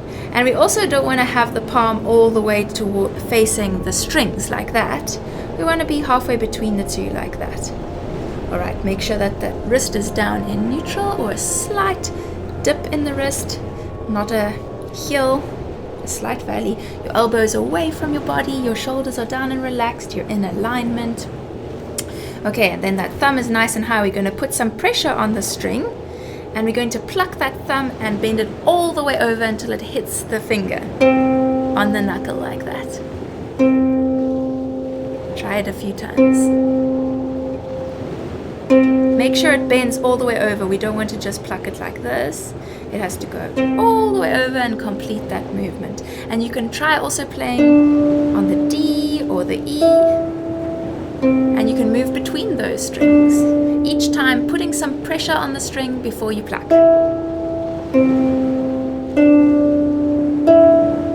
And check that everything is staying good with your technique, so your shoulders are relaxed, your head is upright. Don't start looking over like that. If you need to turn your harp slightly so you can see the strings, and then make sure that your elbow is away from your body so that your wrist can be down in neutral like that. Your thumb is up and your fingers pointing down. Let's do some more plucking.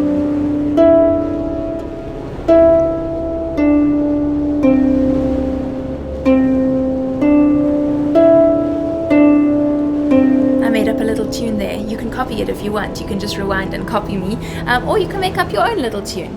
Now we're going to try it with the left hand. So I think your left hand, let's put your left hand's second finger on the F below middle C, and then again your thumb will be on G. Make sure that thumb is nice and high, the finger is pointing down, and that your palm or the back of your hand is not facing the ceiling and it's not facing the walls. It's kind of halfway between at a diagonal. Your wrist is down in neutral, elbow away from your body, and make sure you're still sitting in alignment and everything is relaxed. And then we've got that thumb nice and high, and we're going to put some pressure on the string, so kind of squeeze the string there, and then pluck your thumb all the way over until it hits the finger. bend it right over. And now you can try and make up a little tune like that. Plucking all the way over.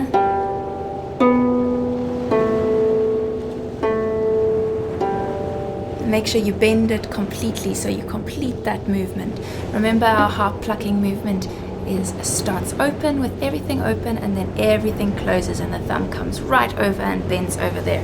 Now this is not a very natural movement that we're doing right now. We don't normally keep one finger on the strings the whole time while the other finger is plucking, but we're doing this for an exercise, and it can create a little bit of tension to be stuck on the strings all the time. So if you start feeling some tension building up, then I suggest that you put your harp down, roll your shoulders a little bit, shake out your arms, do some deep breathing, breathe in and out.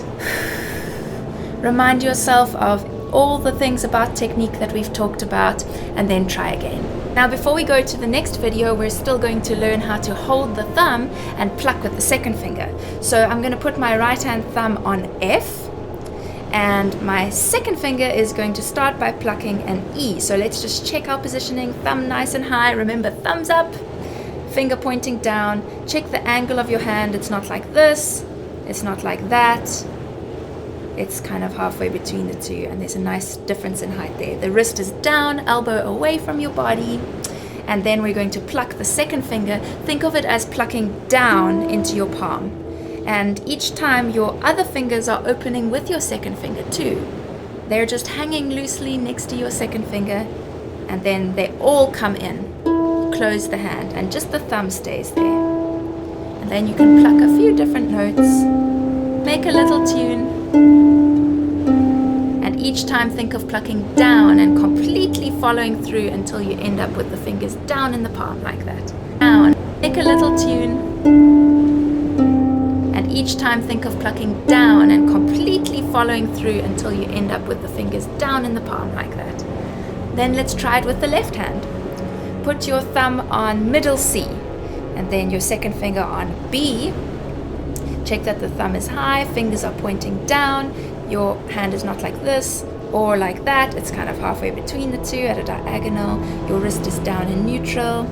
Elbow away from your body, shoulders relaxed, head up in alignment, and we pluck that finger down into your palm. Think of it as going completely down, and all the fingers open and all the fingers close, and they end up down in your palm like that. So pluck down, down, and make sure that they're not curling in as they're plucking down, but they're coming to this nice, gently closed with the flat fingers there if you can. And then you can just start plucking a few different strings. Watch that your wrist doesn't come up. It stays gently down. And you can just make up a little tune there. How's it going so far with your playing?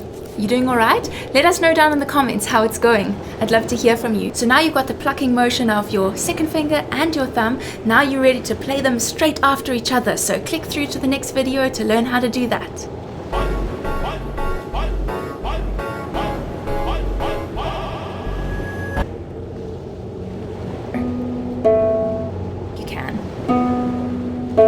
Then you can just start plucking a few different strings. Watch that your wrist doesn't come up. It stays gently down. And you can just make up a little tune there. How's it going so far with your play? In this video, we're learning to play with fingers 1 and 2 straight after each other. And to be able to do that, we have to learn how to place them and about the rule of brackets, because when we're playing the harp, we don't just pluck randomly individual fingers like that. All the fingers need to be connected together by placing on the strings before they play. That gives us stability, it gives us a smooth movement, and it helps us to put expression into our playing and have a lot of control. Let's practice placing our fingers on the strings. This is an important movement to grasp. So put your second finger on C and your thumb on D. That's middle C and the D next door. And we're first going to check in the position that we want our fingers to be in, and then we're going to practice making them land on the strings together. So remember, your thumb is nice and high, your finger is pointing down, the other fingers are just hanging loosely next to it. And You've got to get your right angle so we don't have the back of the hand facing the ceiling like that, or facing the wall. We've got to be halfway between the two there. And watch out that you've got your web space. That's this space here. We don't want to play with our thumb like this. We want to have a web space, so keep that open. There we go. Your wrist is down in neutral, so a slight curve down like that. Your elbow is away from your body and your shoulder is relaxed. So this is the position we want, but now we've got to be able to land with both fingers landing on the strings simultaneously. So let's take the fingers off the strings, keep that position, and come and land back on the strings. Can they land together? Come off and on, off and on. Okay. But we've got to be able to do it from a closed hand. So let's just remind yourself of how far apart the fingers have got to be by squeezing on those strings. So you've got 2 and 1 on C and D. Squeeze those strings so you can really feel how far apart they are, kind of send that message to your brain. This is where I want my fingers to be. Now you're going to come off the strings, close your hand, try and open your hand to that right distance and check that the position is right. Thumb high, finger pointing down, and the wrist in the right position, and then see, can I land with them together on the strings, and did I get the right distance? You probably didn't get it right away, so let's try again. Squeeze, squeeze, squeeze, come away from the strings, close, see if you can open to that exact position, and then land with them simultaneously on the strings. That's really important. What a lot of people do, a common error, is to kind of place your fingers in whatever position comes naturally, and then to notice that it's not a good position and then slide into the right position. And we really don't want to be doing that, because then you're practicing an extra movement that's going to slow you down when you want to play faster later. So you really need to get used to placing both fingers on the strings in a good position. So you can practice that on and off with a lot of squeezing in between. Very important. And sometimes it's more important to practice the placing than it is to practice the actual plucking of the strings.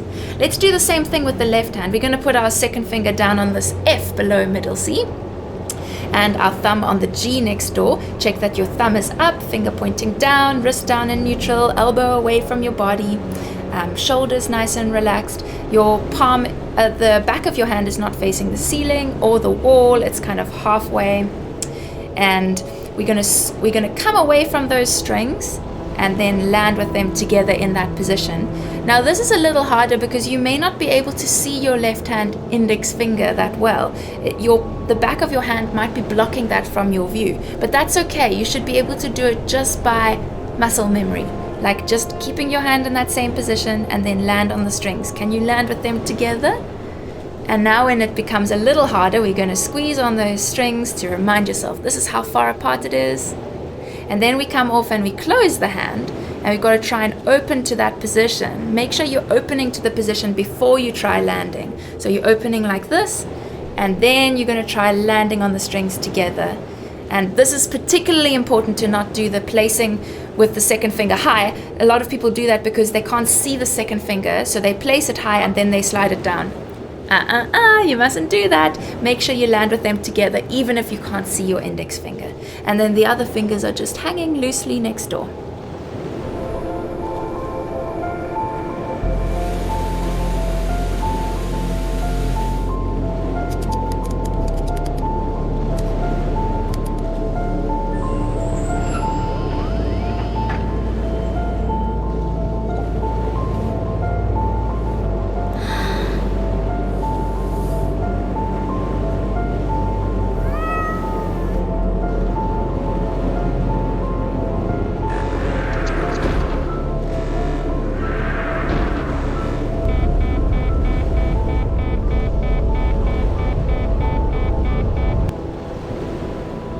Okay, so spend some time practicing that placing before we move on. Now that you've got your placing down, now we're ready to look at the rule of brackets. So a bracket looks like this. You can see it on the screen now, over 2 notes.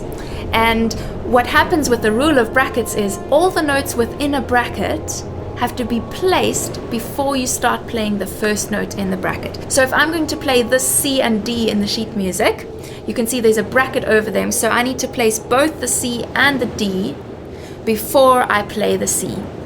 So let's practice doing a few of those. It's okay if you don't read sheet music. I'm just explaining the concepts to you. But you can have your thumb nice and high, your finger pointing down, check that position, and then let's come off the strings and place them together, and then you play your second finger, pluck it down into your palm, all the way in, and your thumb all the way over, and that's the end of the bracket. Let's do it again. Place the two fingers together, make sure it's in a good position when you land, and if it's not quite right, try again. Come off and try landing in a good position with them landing together, and then you pluck down into your palm and all the way over. Very good. And let's do it the other way around. We're going to pluck the thumb first, and then the second finger. Very nice. And again. And it should be nice and completely closed in this loose closed hand with the fingers nice and straight. And then let's try the same thing with your left hand. So find your positioning, your second finger on the F below middle C, your thumb on the G next door. Check that the thumb is high, finger pointing down, that the angle of your hand is right, that you've got that open web space. The same applies in the right hand. I just happened to mention it for the left hand. Your wrist is down in neutral, elbow away from your body, and then you're going to come off the strings and make sure you land with 2 and 1 together, and then you pluck your 2 down into your palm, all the way down, and your thumb all the way over. Let's land again. Try it again. All the way in and all the way over. And then let's try it again, but this time your thumb is going to go first. So you'll play your thumb all the way over, and then your second finger all the way in. Very good. Let's try that again. Land together and your thumb all the way over and your second finger all the way in. Very good. Now when you're practicing this, you can also try practicing placing with a third interval. We were just doing a second interval where the notes are right next to each other, like C and D. Now I want you to try placing with 2 and 1 on C and E. And that's a third interval. So your fingers are a little further apart. Your second finger is on C, your thumb is there's one string skipped, and then your thumb is on E. So check your positioning like that and see if you can land on the strings with the fingers together, landing together, and make sure you're squeezing in between, and then you're going to try playing 2 and 1. Land together, 2 and 1, and then land together and do 1 and 2. And remember that goes all the way over and all the way down into the palm. Very good. So you can do that 5-10 times till it starts to feel really secure and good. You can do the same thing in your left hand with second finger on F and your thumb on A. Check your positioning, thumb up, finger down, make sure your hand is in the right position. Your other fingers are hanging nice and loose next door there. Your wrist is down in neutral, elbow away from your body. You're going to pluck down into your palm, and then your thumb is plucking the A all the way over. Let's try landing on those strings again. Pluck your second finger down all the way and your thumb all the way over. And then land again, and now your thumb goes over. And then your second finger in, and they should end like this. Let's do it again. So you can practice those second intervals and those third intervals. You can even do it on different strings on your harp just for fun. And when you're feeling really comfortable with that, then good news, you are ready for your first official harp piece. So click through to the next video and I'm going to show you what that piece is going to be.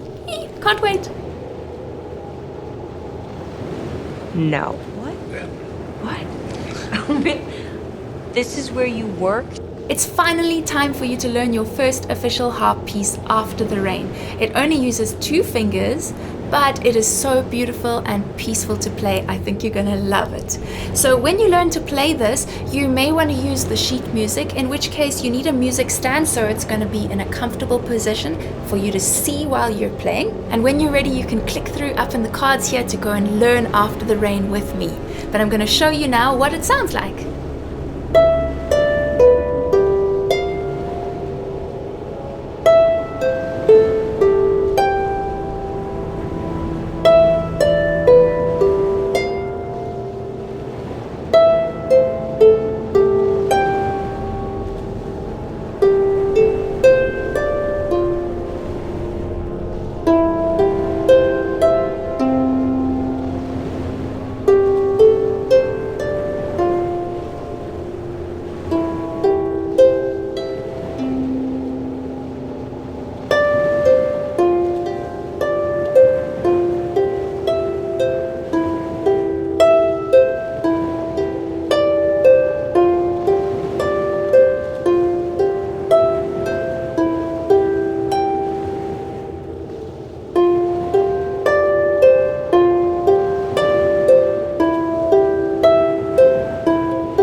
if you're not asleep from how relaxing that was, click over here to learn After the Rain with me. I'll see you there.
显得认真。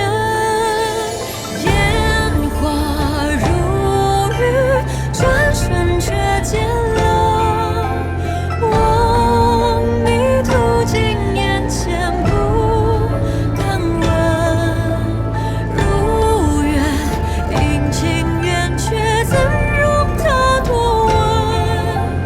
迷惑似掌上边就起起落浮沉。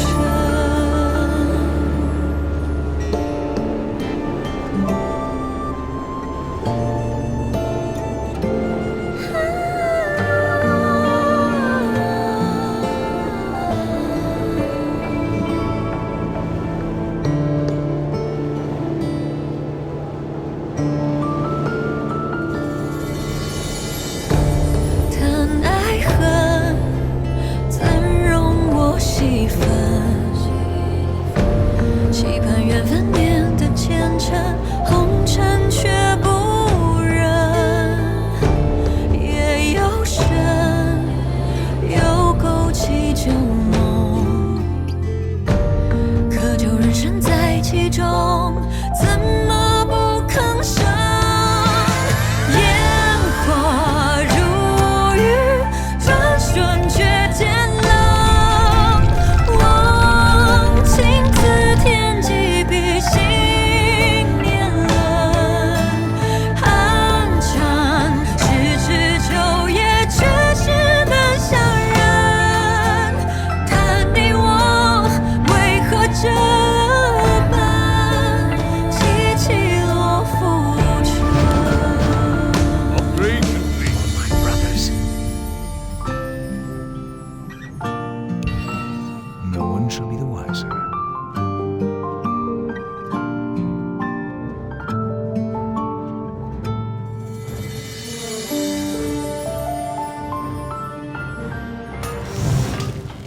Enlighten me. I bid you. Enlighten me.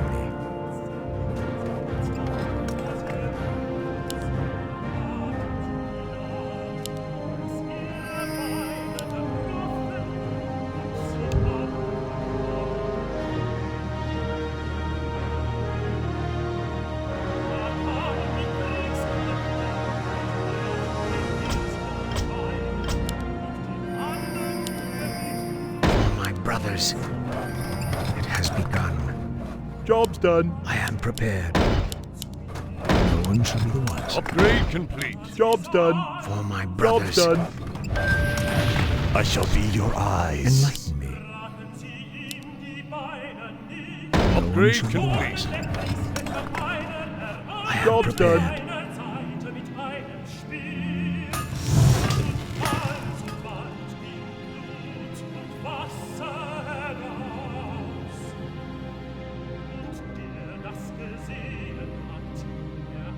Bezeuget und sein Zeugnis ist wahr.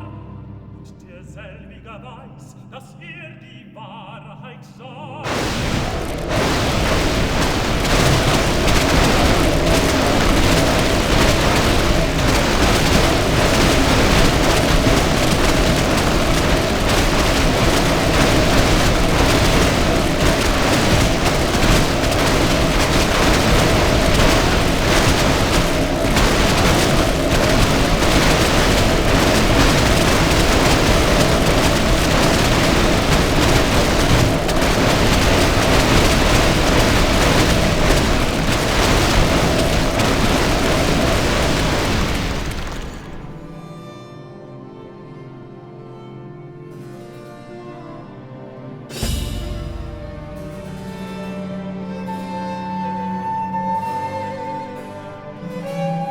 I wish only to serve. That's a given. No one shall be the wiser. Upgrade complete. Job's done. It has begun. Thy bidding, master. Thy bidding. Upgrade complete.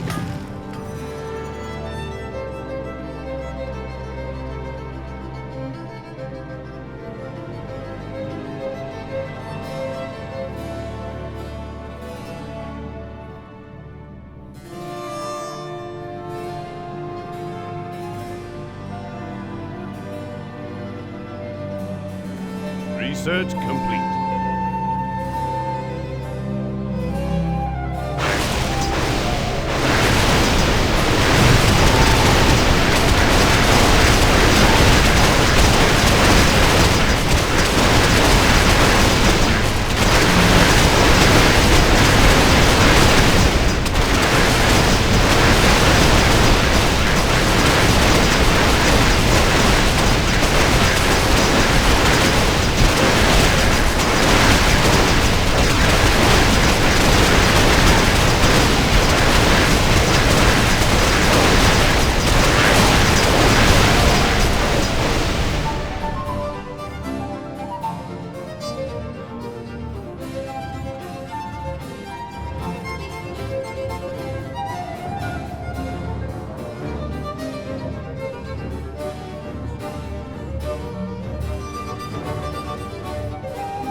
Research complete.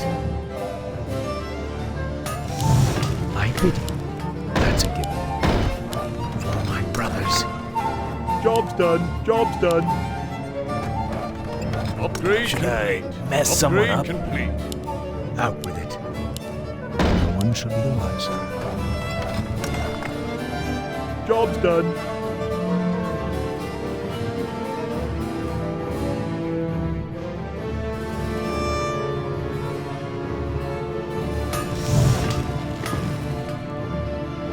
Enlighten me.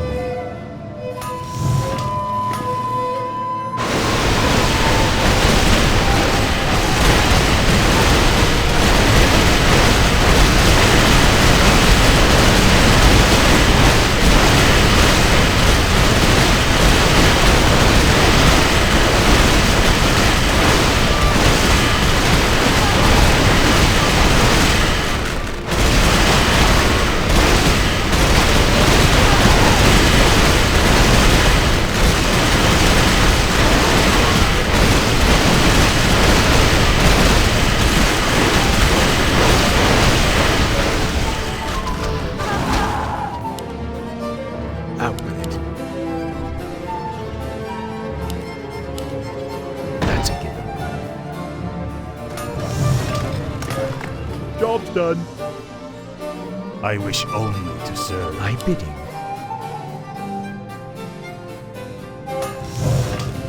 Enlighten me.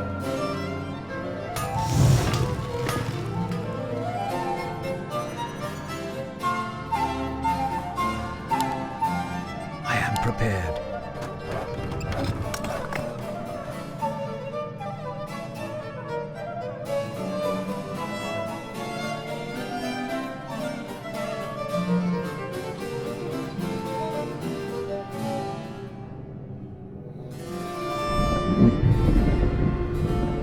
Research complete.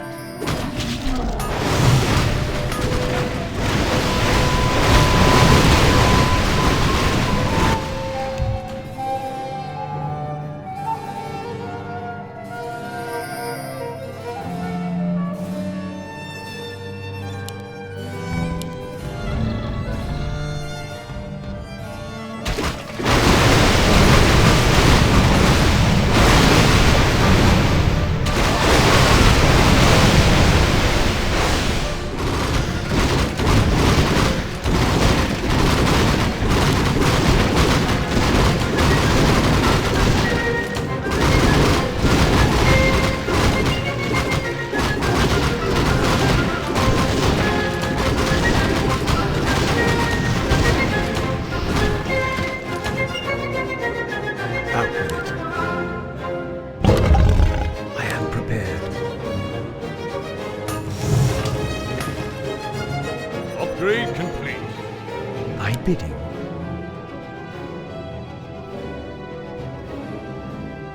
Thy bidding, master. Out with it. No one shall be the wiser. Upgrade complete. Job's done.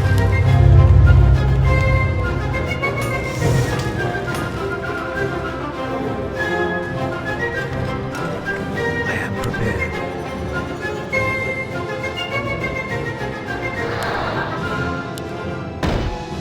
My bidding. My brothers. Enlighten me.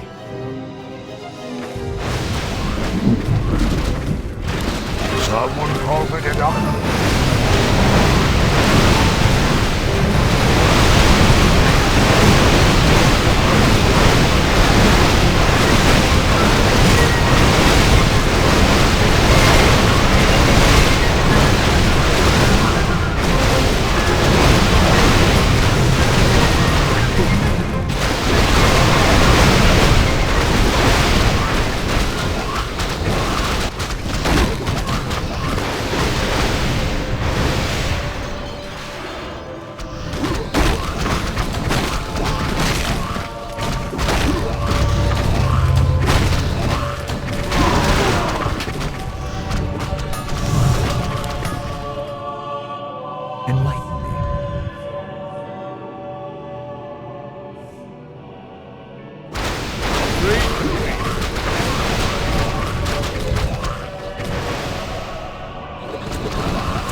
Job's done. No one should be the wiser.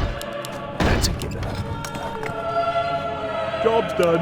Job's done. To your I am prepared.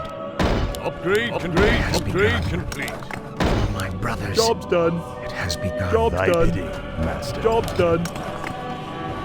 Upgrade complete. Upgrade complete. That's a given. Job's done.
Job's done. Enlighten me. Upgrade complete. That's a given.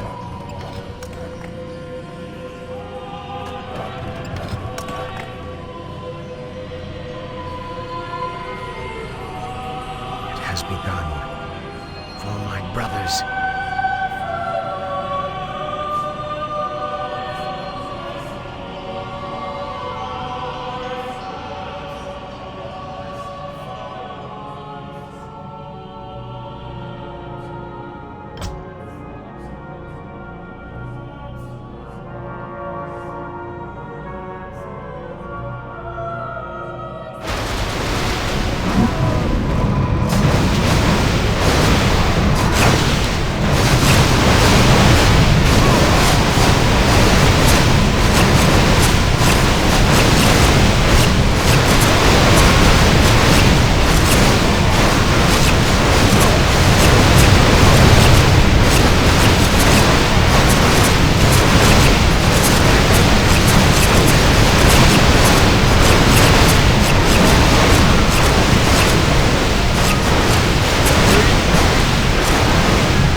bidding.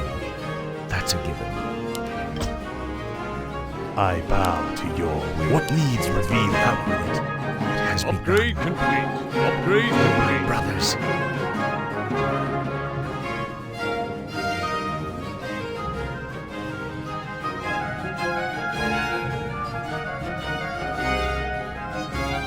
No one should be the wiser.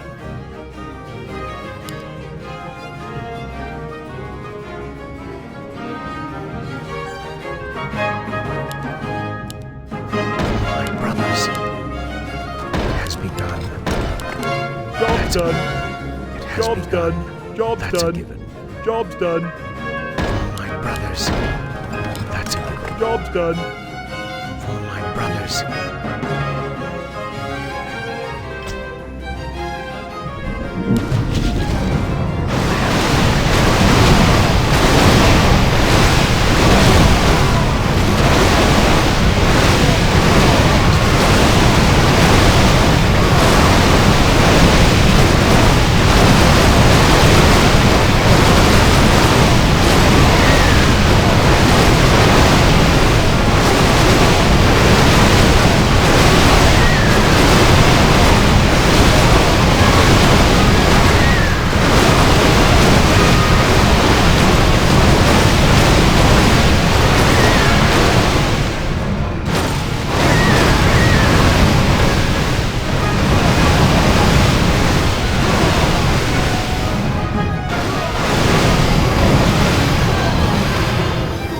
That's a given.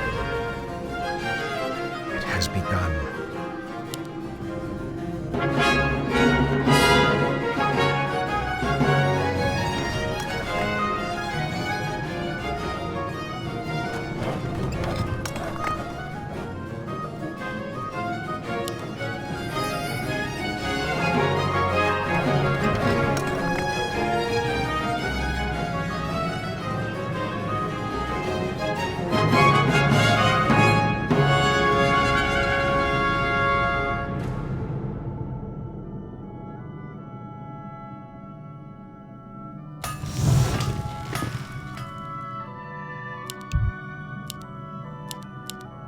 Out with it.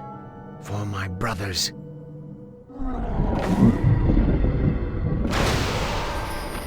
Thy bidding.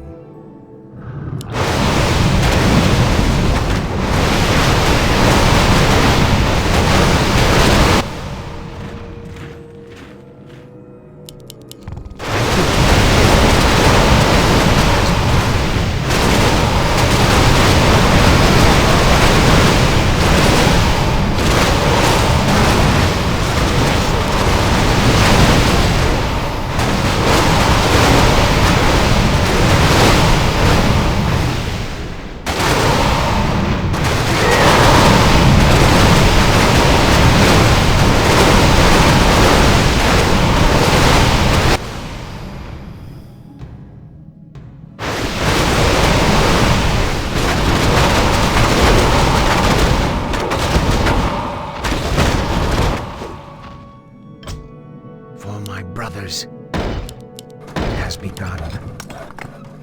That's a Job's given. done. Job's done. Research complete. It has begun. No one shall be the wiser. For my Job's brothers. done. Job's It done. has begun. Job's My done. brothers. No one shall be the wiser. Job's done. Job's brothers. done. Job's done. That's a Job's given. done. Job's done. Job's No one done. shall be the Job's wiser. done. Job's done. Out with it. Job's done. Job's done. Upgrade My complete. bidding. That's a given. For my brothers. Upgrade complete. Job's done. Job's done. Out with it. That's a given. Upgrade complete. Upgrade No one complete. shall be the wiser. Job's done. Job's I done. am Job's prepared. done.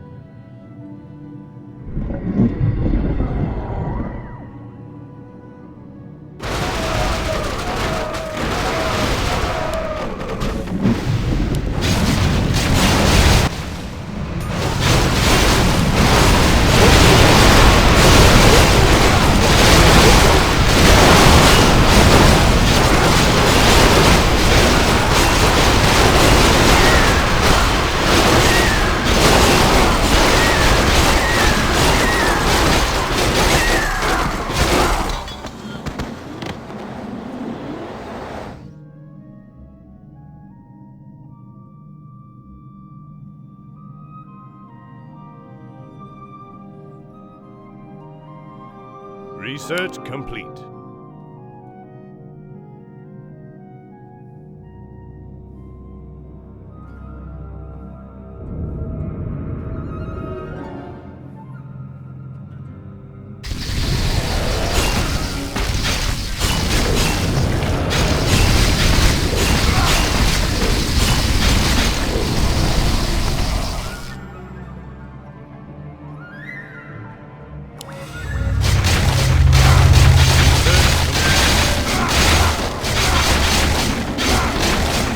Out with it. I am prepared. Upgrade complete. Out with it. Upgrade For complete. my brothers. It has begun. That's a given. Job's done. No one shall be the wiser.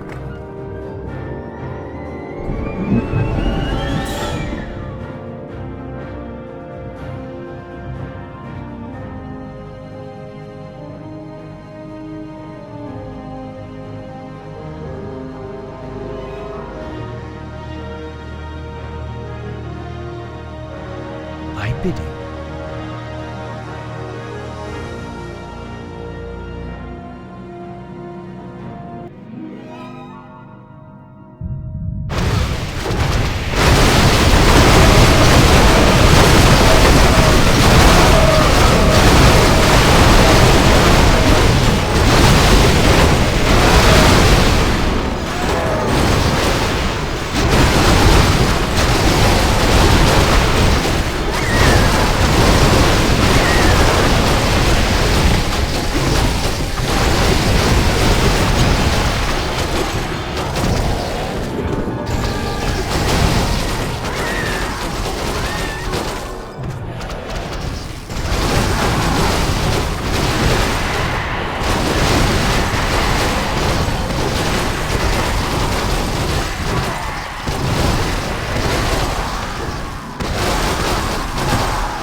I am prepared.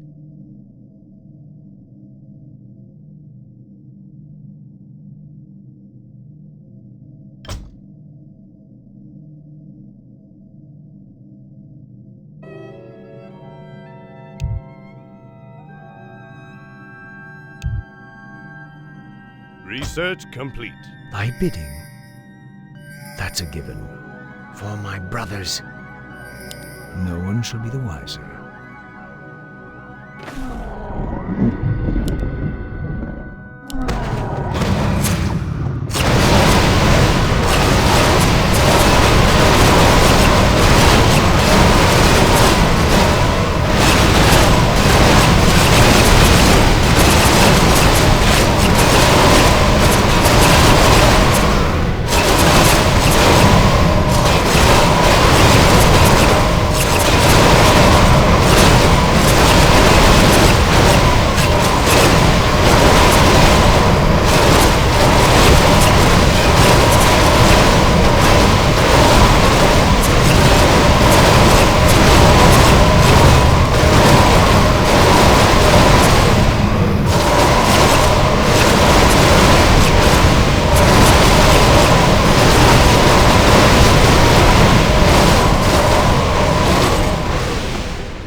Upgrade complete.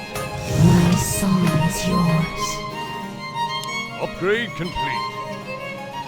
I am prepared. Upgrade complete. That's a given.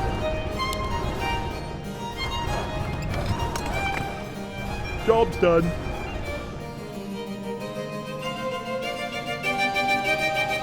Research complete.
Research complete. Enlighten me.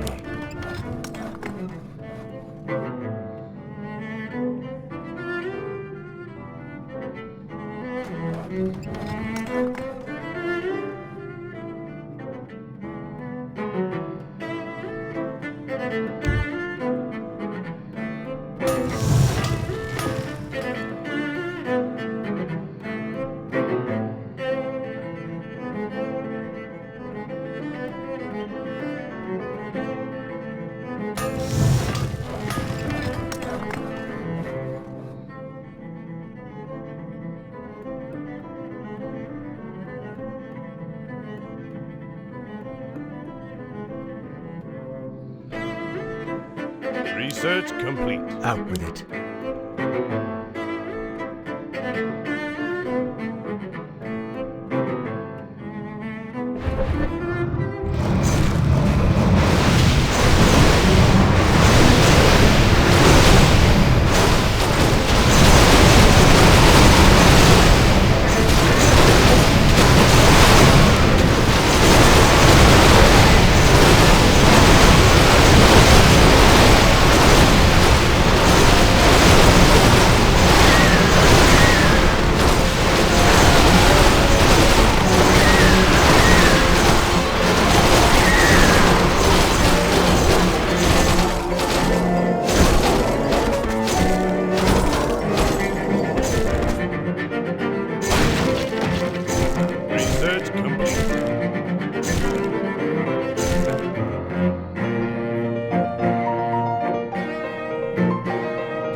Shall be the wiser. Job's done. Job's done. Brothers. Job's done. No one shall be the wiser. Job's done. Job's done. My sight is Job's yours. Done. Upgrade complete. Out with it. No one shall be the wiser. That's a given. Job's done. Job's done. Job's done.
brothers.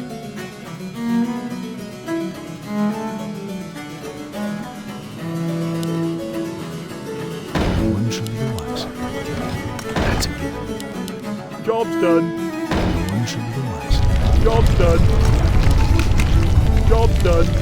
Upgrade complete. Upgrade complete. Upgrade complete. Out with it. Upgrade complete. Upgrade complete. Upgrade complete. Job's done. Has begun. For my Job's brothers. done. Job's done. Job's done. Job's done. Job's done. Job's done. Job's done. Job's done. Job's done. Job's done. Job's done. Job's done. Has begun. Job's done. Job's I done. bid it. Job's done.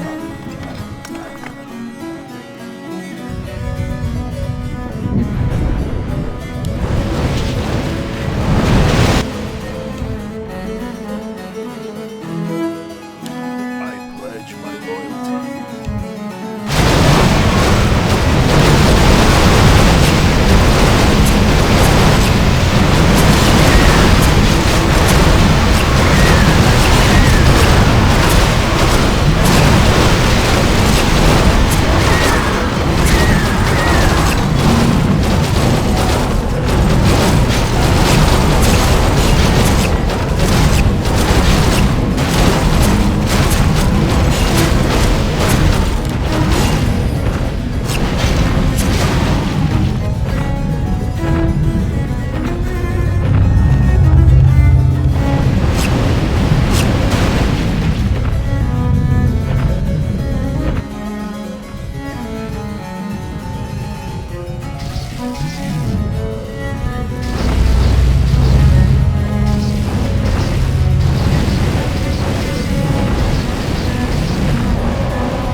娇羞浓妆，月如水，花似火，映出一片晴朗。谁的青春不曾有潦草迷茫？你在梦中时常回忆最初的模样，那个不问世事、曾经倔强的姑娘。天堂路难前往，爱与恨两相望。收起心伤，让时光留在手掌。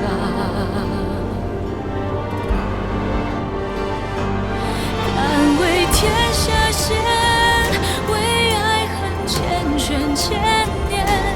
将遍清风云烟，恋着娇羞容颜。敢为天下先，为旧梦流连万卷。尘世红颜，看遍灯花好月圆。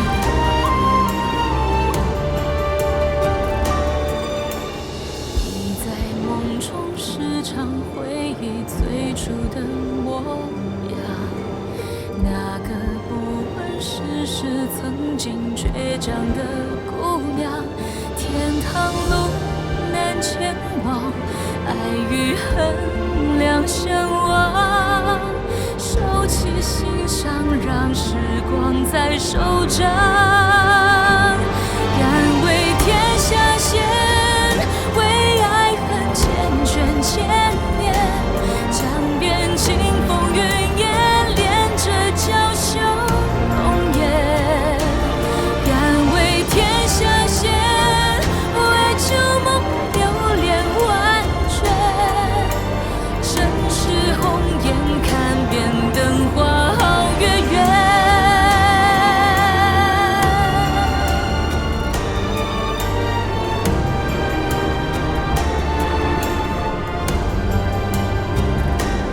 敢为天下先，为爱恨缱绻千年。将遍清风云烟，恋着娇羞容颜。敢为天下先，为旧梦流连万卷。尘世红颜，看遍灯花好月圆。悠悠心事，不诉皆云烟。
曾经的你和我刚刚相爱的那说，对他说什么，大概差不多。如何难忘，如何不想错过，如何称赞他多么独特。我不知所措，我哭笑不得，怎会和你爱过？我为他难过，可是人地里羡慕，他代替了我。其实你只需要无数过客，每一刻停留片刻，就像他，就像我，只是你的消遣娱乐。可是那无数过客，请不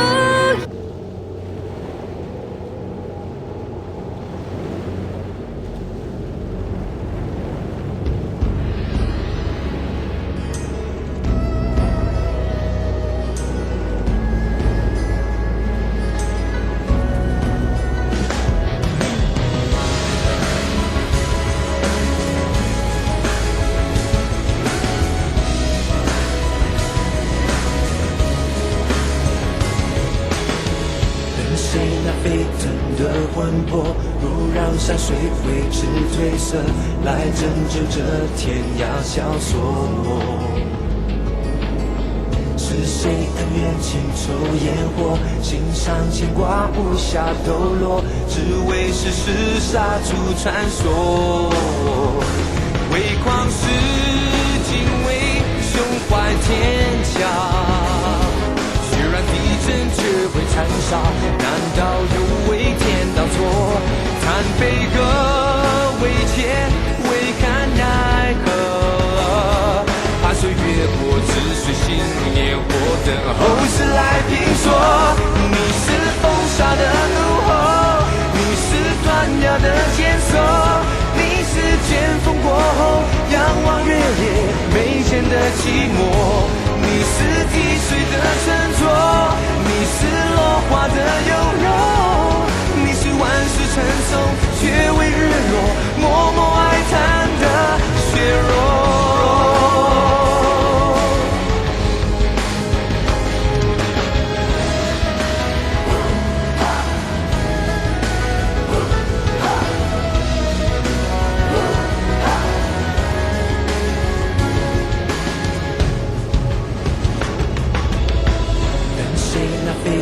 的魂魄如让山水为之褪色，来拯救这天涯萧索。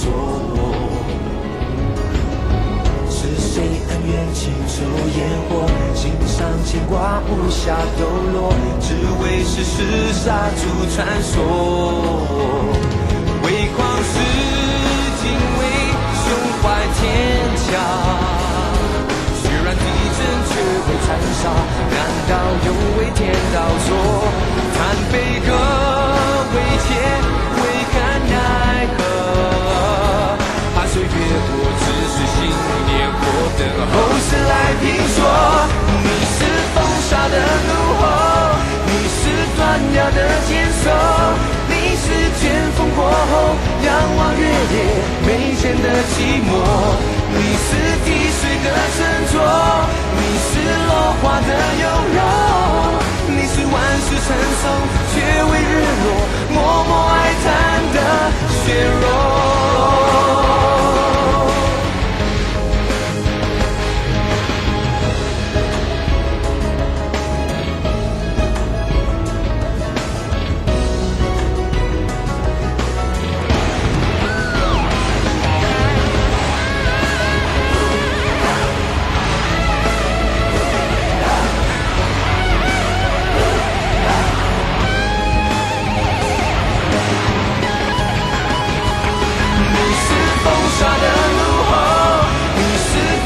的坚守，你是剑锋过后仰望月夜眉间的寂寞。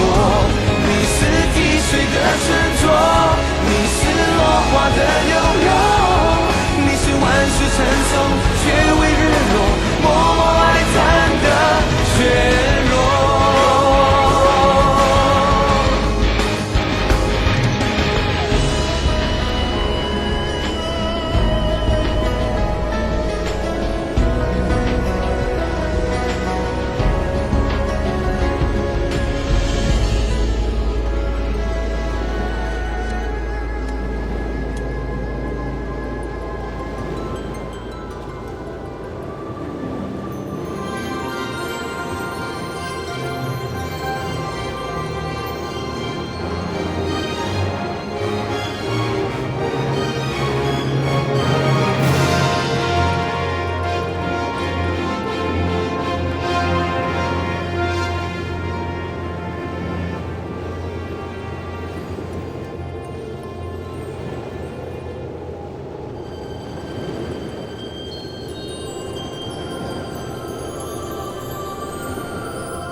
one shall be the wiser.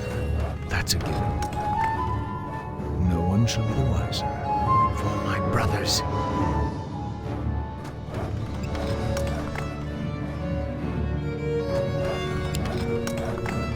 It has begun.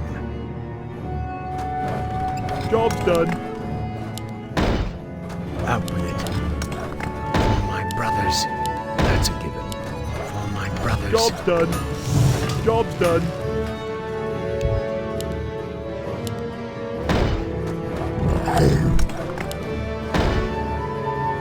Enlighten me.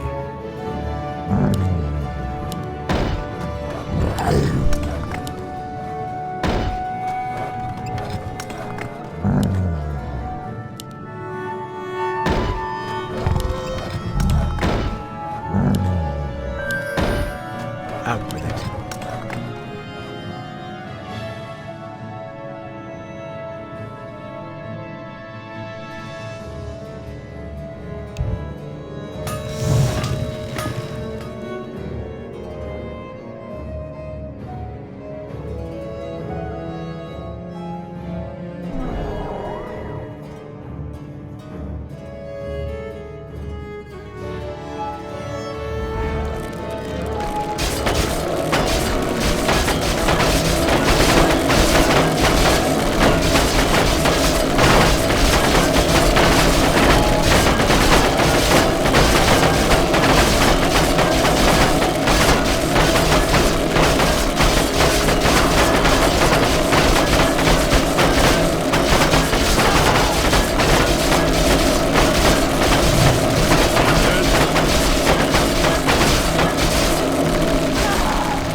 Out with it. It has begun. More gold That's required. Job's done.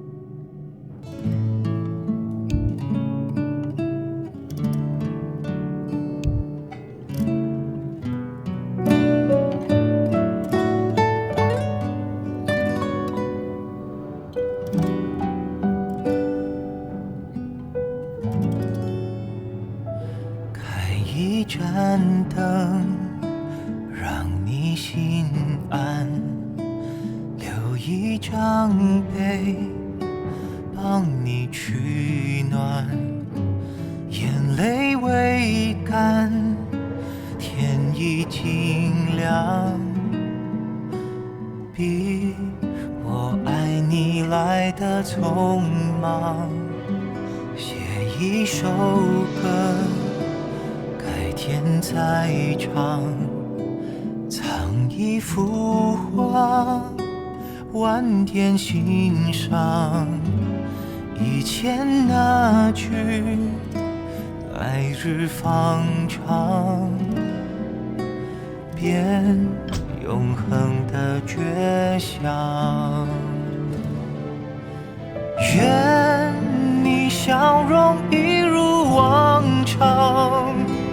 如有我那样开朗，我依然住在你心上，好像在你身旁。相牵的手，紧握不放。相爱的人不见不散，以前那句来日方长，多想再听你讲。Research complete.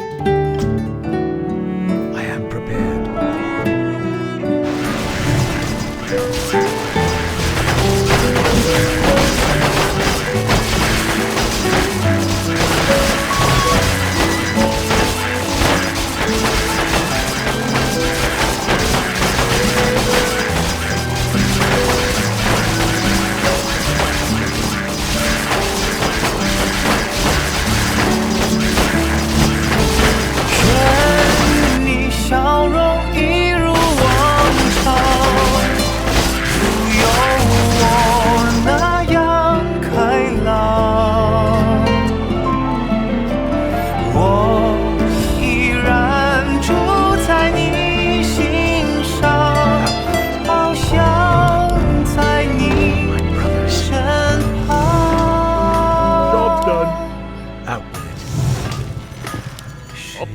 生太短，旅途漫长，脚步再慢，总会走完。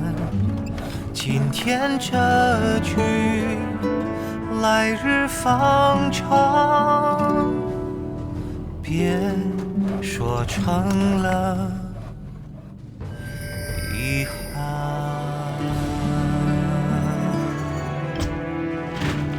I stand ready.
Out with it.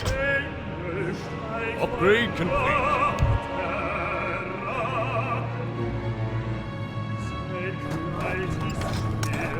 Sein Leib ist Feuer.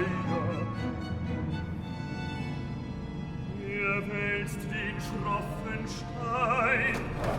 Research complete. I am prepared. Out with it. I am prepared. Sein Verdienst und uns dem Vater da.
别管我，让我笑一直8岁。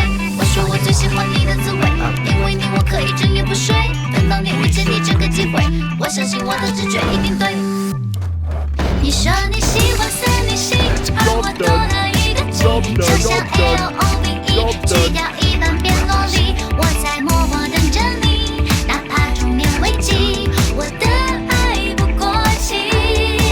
你说爱喜欢随天意，我就爱上了经历，预知了所有运气，换一次概率拉低，伪装的不在意，我假装很佛系，自定义的甜蜜。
最温暖最熟悉，现在换了谁睡在你胸口的位置，你的承诺曾是一种不自觉的甜蜜，现在一画一笔刺在我心里。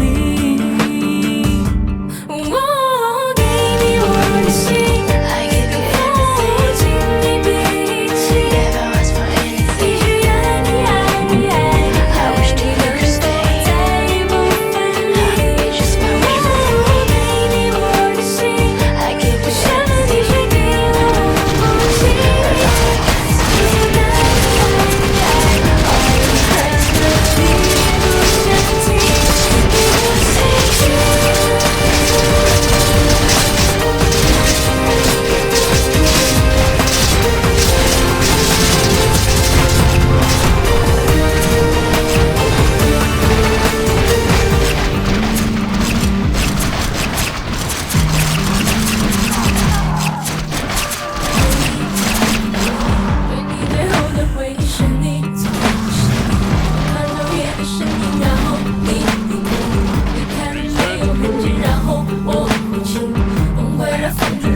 ，Job's done, job's done, job's done, job's done. That's a given. brothers. Job done. I bid you. Upgrade complete. Job's done.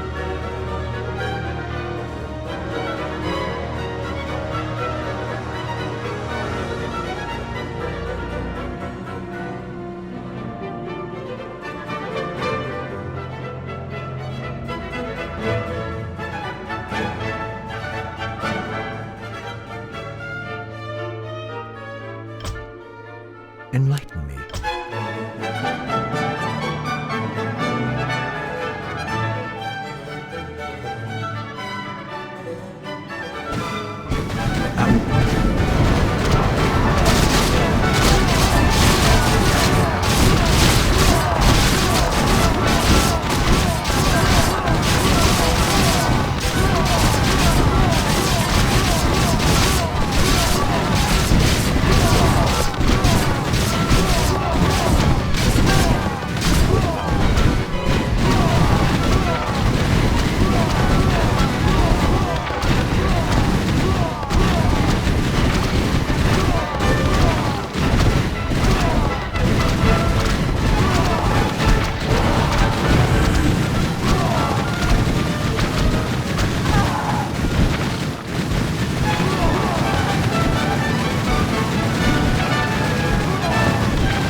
Otherwise, it has begun.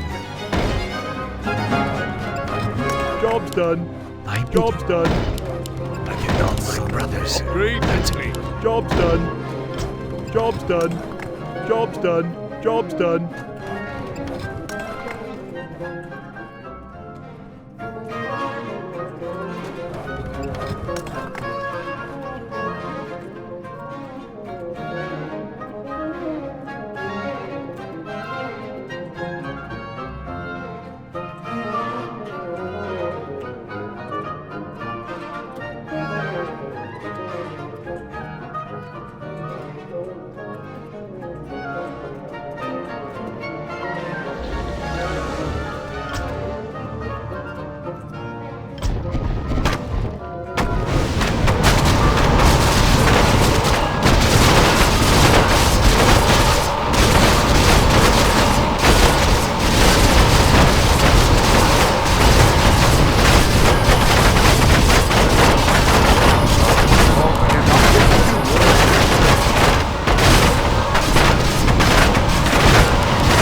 Ready to work.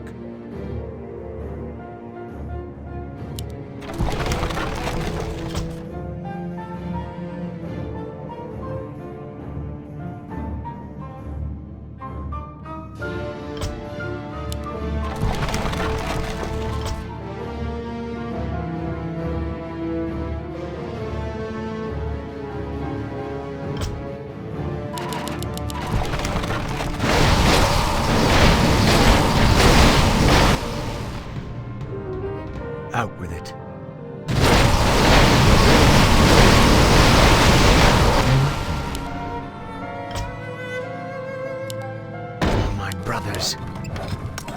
No one shall be the Job's wiser. done. What's happening? Job's done. Thy bidding has begun. Upgrade, That's a given. I cannot My sign. brothers. Job's done. Job's done. That's a Job's done. Job's It has done. Job's begun. done. Job's done. Job's done.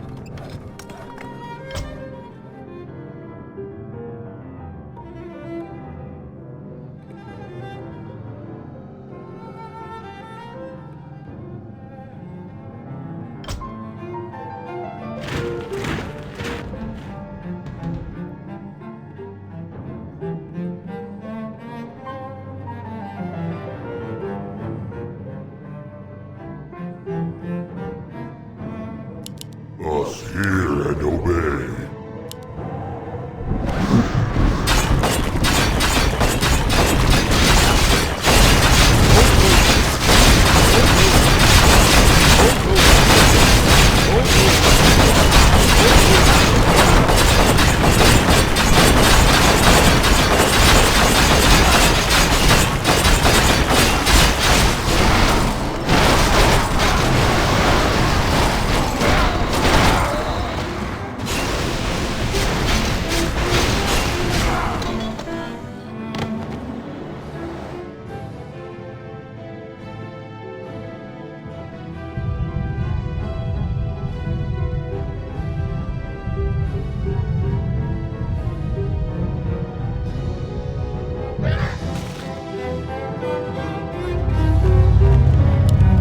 Thy bidding.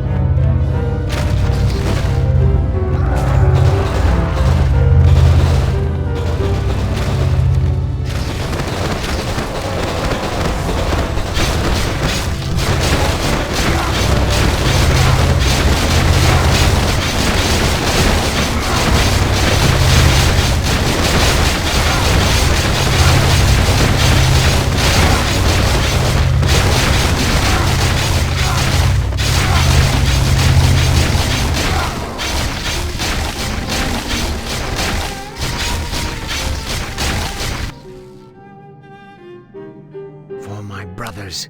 No one shall be the wiser. That's a given. Job's done. Yes, my friend. Job's done. What ails you? Upgrade complete. I am prepared. It has begun. No one Job's shall be done. the wiser. Job's done. Job's done.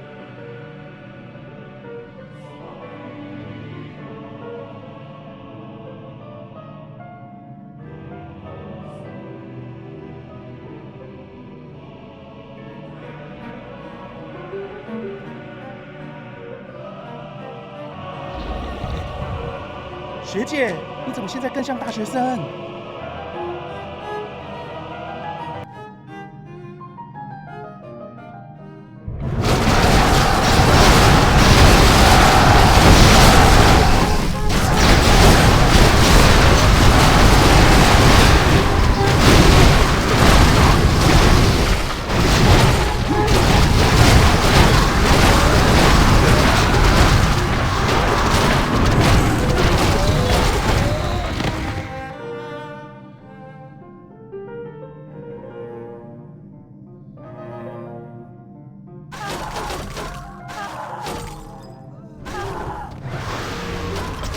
Thy bidding.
done. Is my aid required?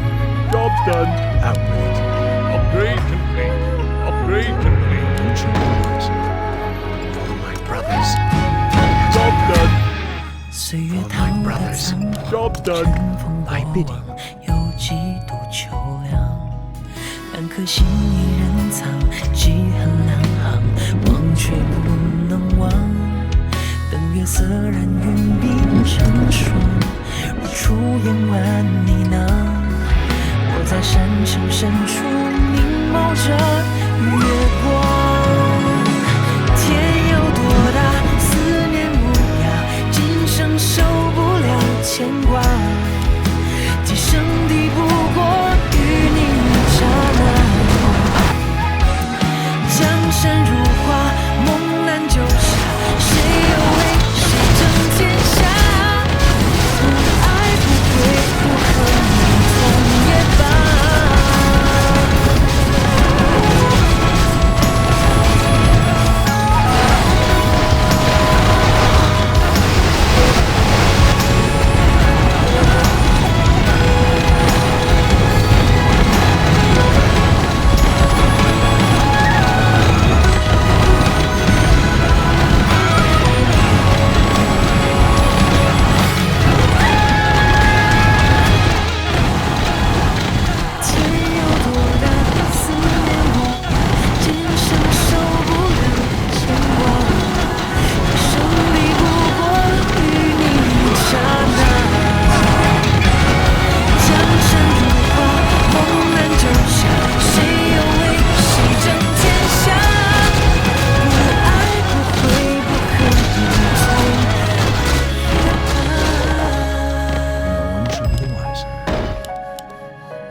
Is someone Job injured? done. Job What done. ails you? Out with it.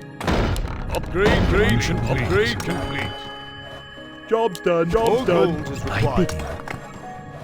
Upgrade complete.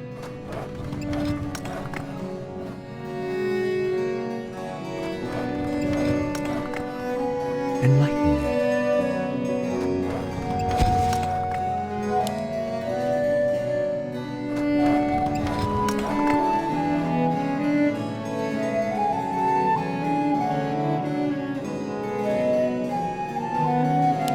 Out with it. That's a given.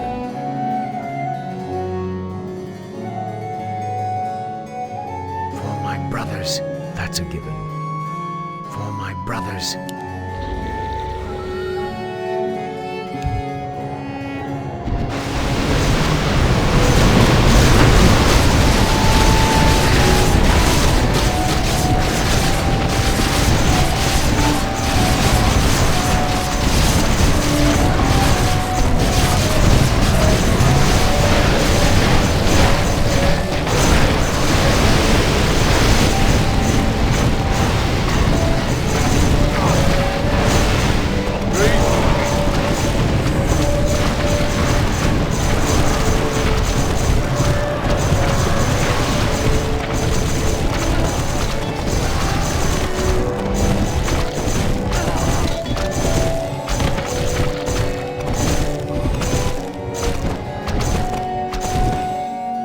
That's a given.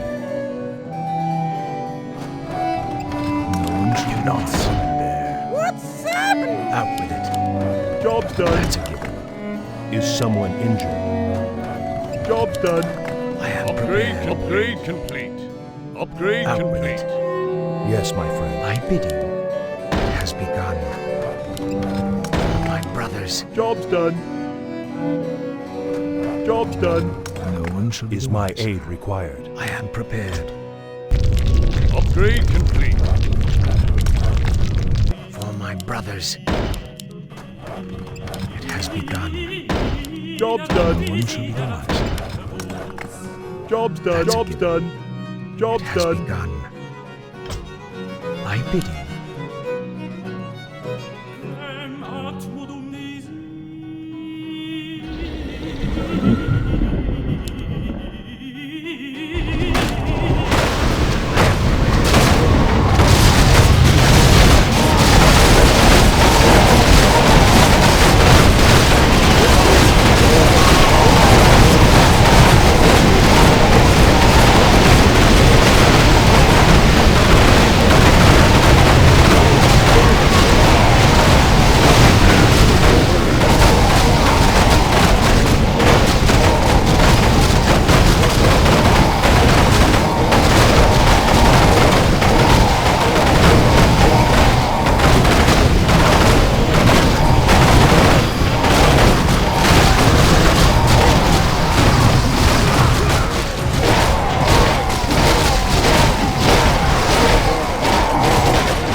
Research complete.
期待着一个幸运和一个冲击，多么奇妙的际遇，翻越过千面山地和层层白云，绿光在哪里？初恋般不可思议，像一个奇迹，划过我的生命里，不同于任何意义，你只是绿光。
绯红就变成灰色。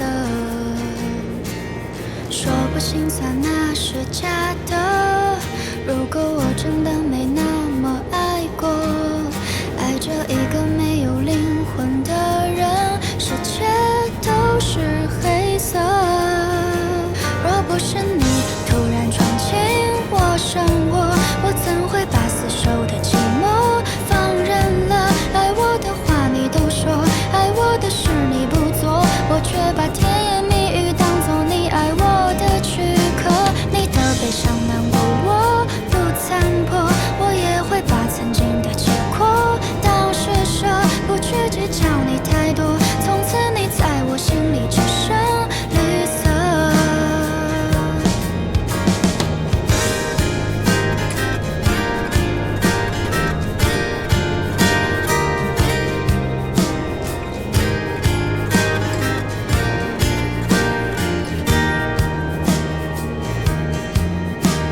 说很快活那是假的，你的名字依然那么深刻，每个字都刺穿我的心脏，那鲜明的痛是红色。若不是你突然闯进我生活，我怎会把死守的寂寞放任了？爱我的话你都说，爱我的事你不做，我却把甜言蜜语当作你爱我的躯壳。你的悲伤难过我不残破，我也会把曾经的结果当施舍，不去计较你太多，从此你在我心里只剩绿色。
找不到命中注定在一起的那个人。很多人都像我，一个人过生活，爱只有简单笔画，却比想象复杂，很安定爱变化。我爱爱过几个人，也被爱过几遍，却还是没能将幸福留下。爱是不可数的吗？为何我还相信它不是独行侠？我在等一个人，在等我的永恒，告诉我爱不担心，别害怕。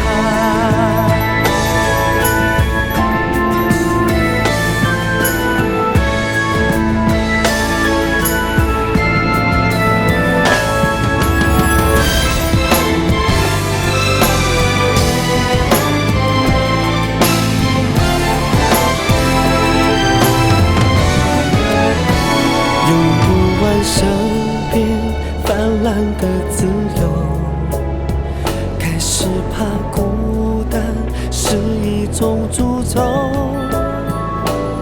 羡慕我能飞的人，为何在天黑以后，还是宁愿回到爱情那个枷锁？爱只有简单笔画，却比想象复杂，和安定爱变化。我爱过几个人，也被爱过几遍，却还是没能将幸福留下。爱是不可数的吗？为何我还相信他不是独行侠？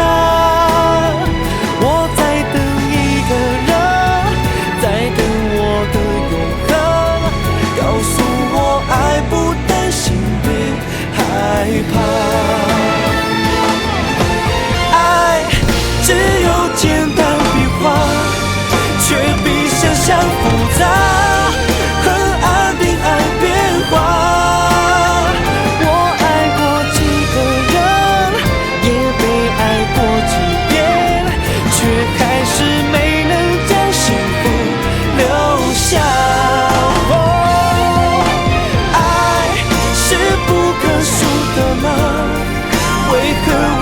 相信他不是独行侠。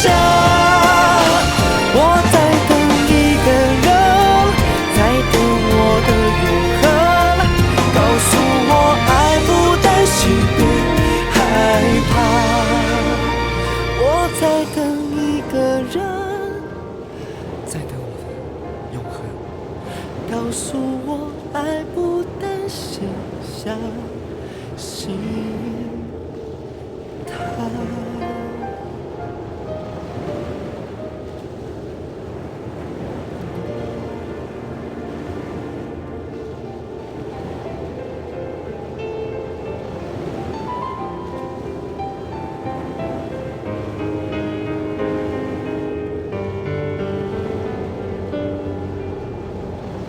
听见雨声，睁开双眼，栀子花开的季节，落单牙刷，于是发呆，等待是幸福的起点。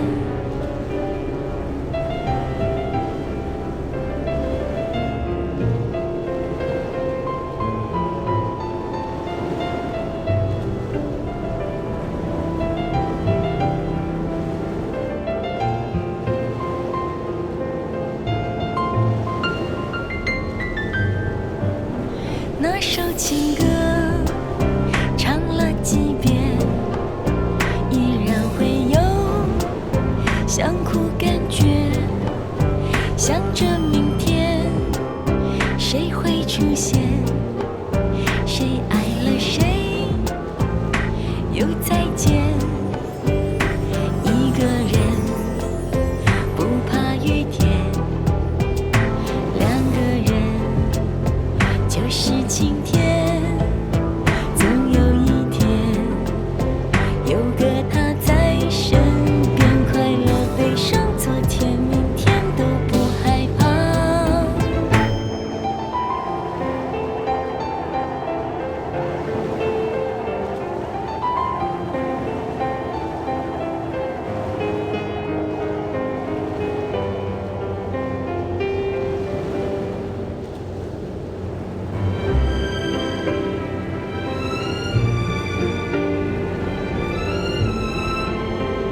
那首情歌唱了几遍，突然会有脸红感觉，因为今天有你陪在身边，远方的云朵也在轻轻飞扬着，栀子花盛开，慢慢期待的六月，这就是属于我们幸福的情节。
就像是你多变的表情，下雨了，雨陪我哭泣，看不清，我也不想看清，离开你我安静的抽离，不忍揭晓的剧情，我的泪留在心里，学会放弃。听雨的声音一滴滴清晰，你的呼吸像雨滴渗入我的爱里，真希望雨能下不停，让想念继续，让爱变透明，我爱上给我勇气的人，你了，窗外的雨滴一滴滴累积，无奈的事情想储存爱你的记忆，真希望雨能下不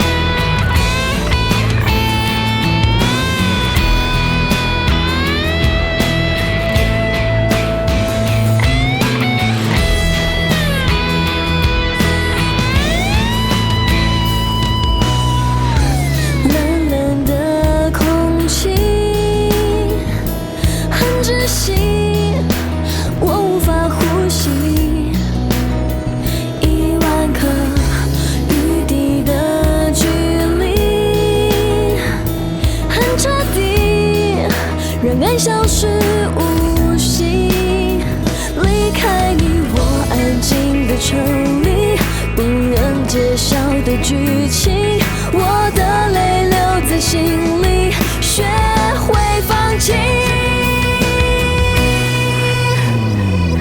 听雨的声音一滴滴清晰，你的呼吸像雨滴渗入我的爱里，真希望雨南下不停，让想念继续，让爱变透明。我爱上给我勇气的人，凝望窗外的雨滴一滴滴累积，屋内的湿气像储存爱你的记忆，真希望雨南下不停，与爱的秘密能一直延续。我相信我将会看到彩虹的美丽，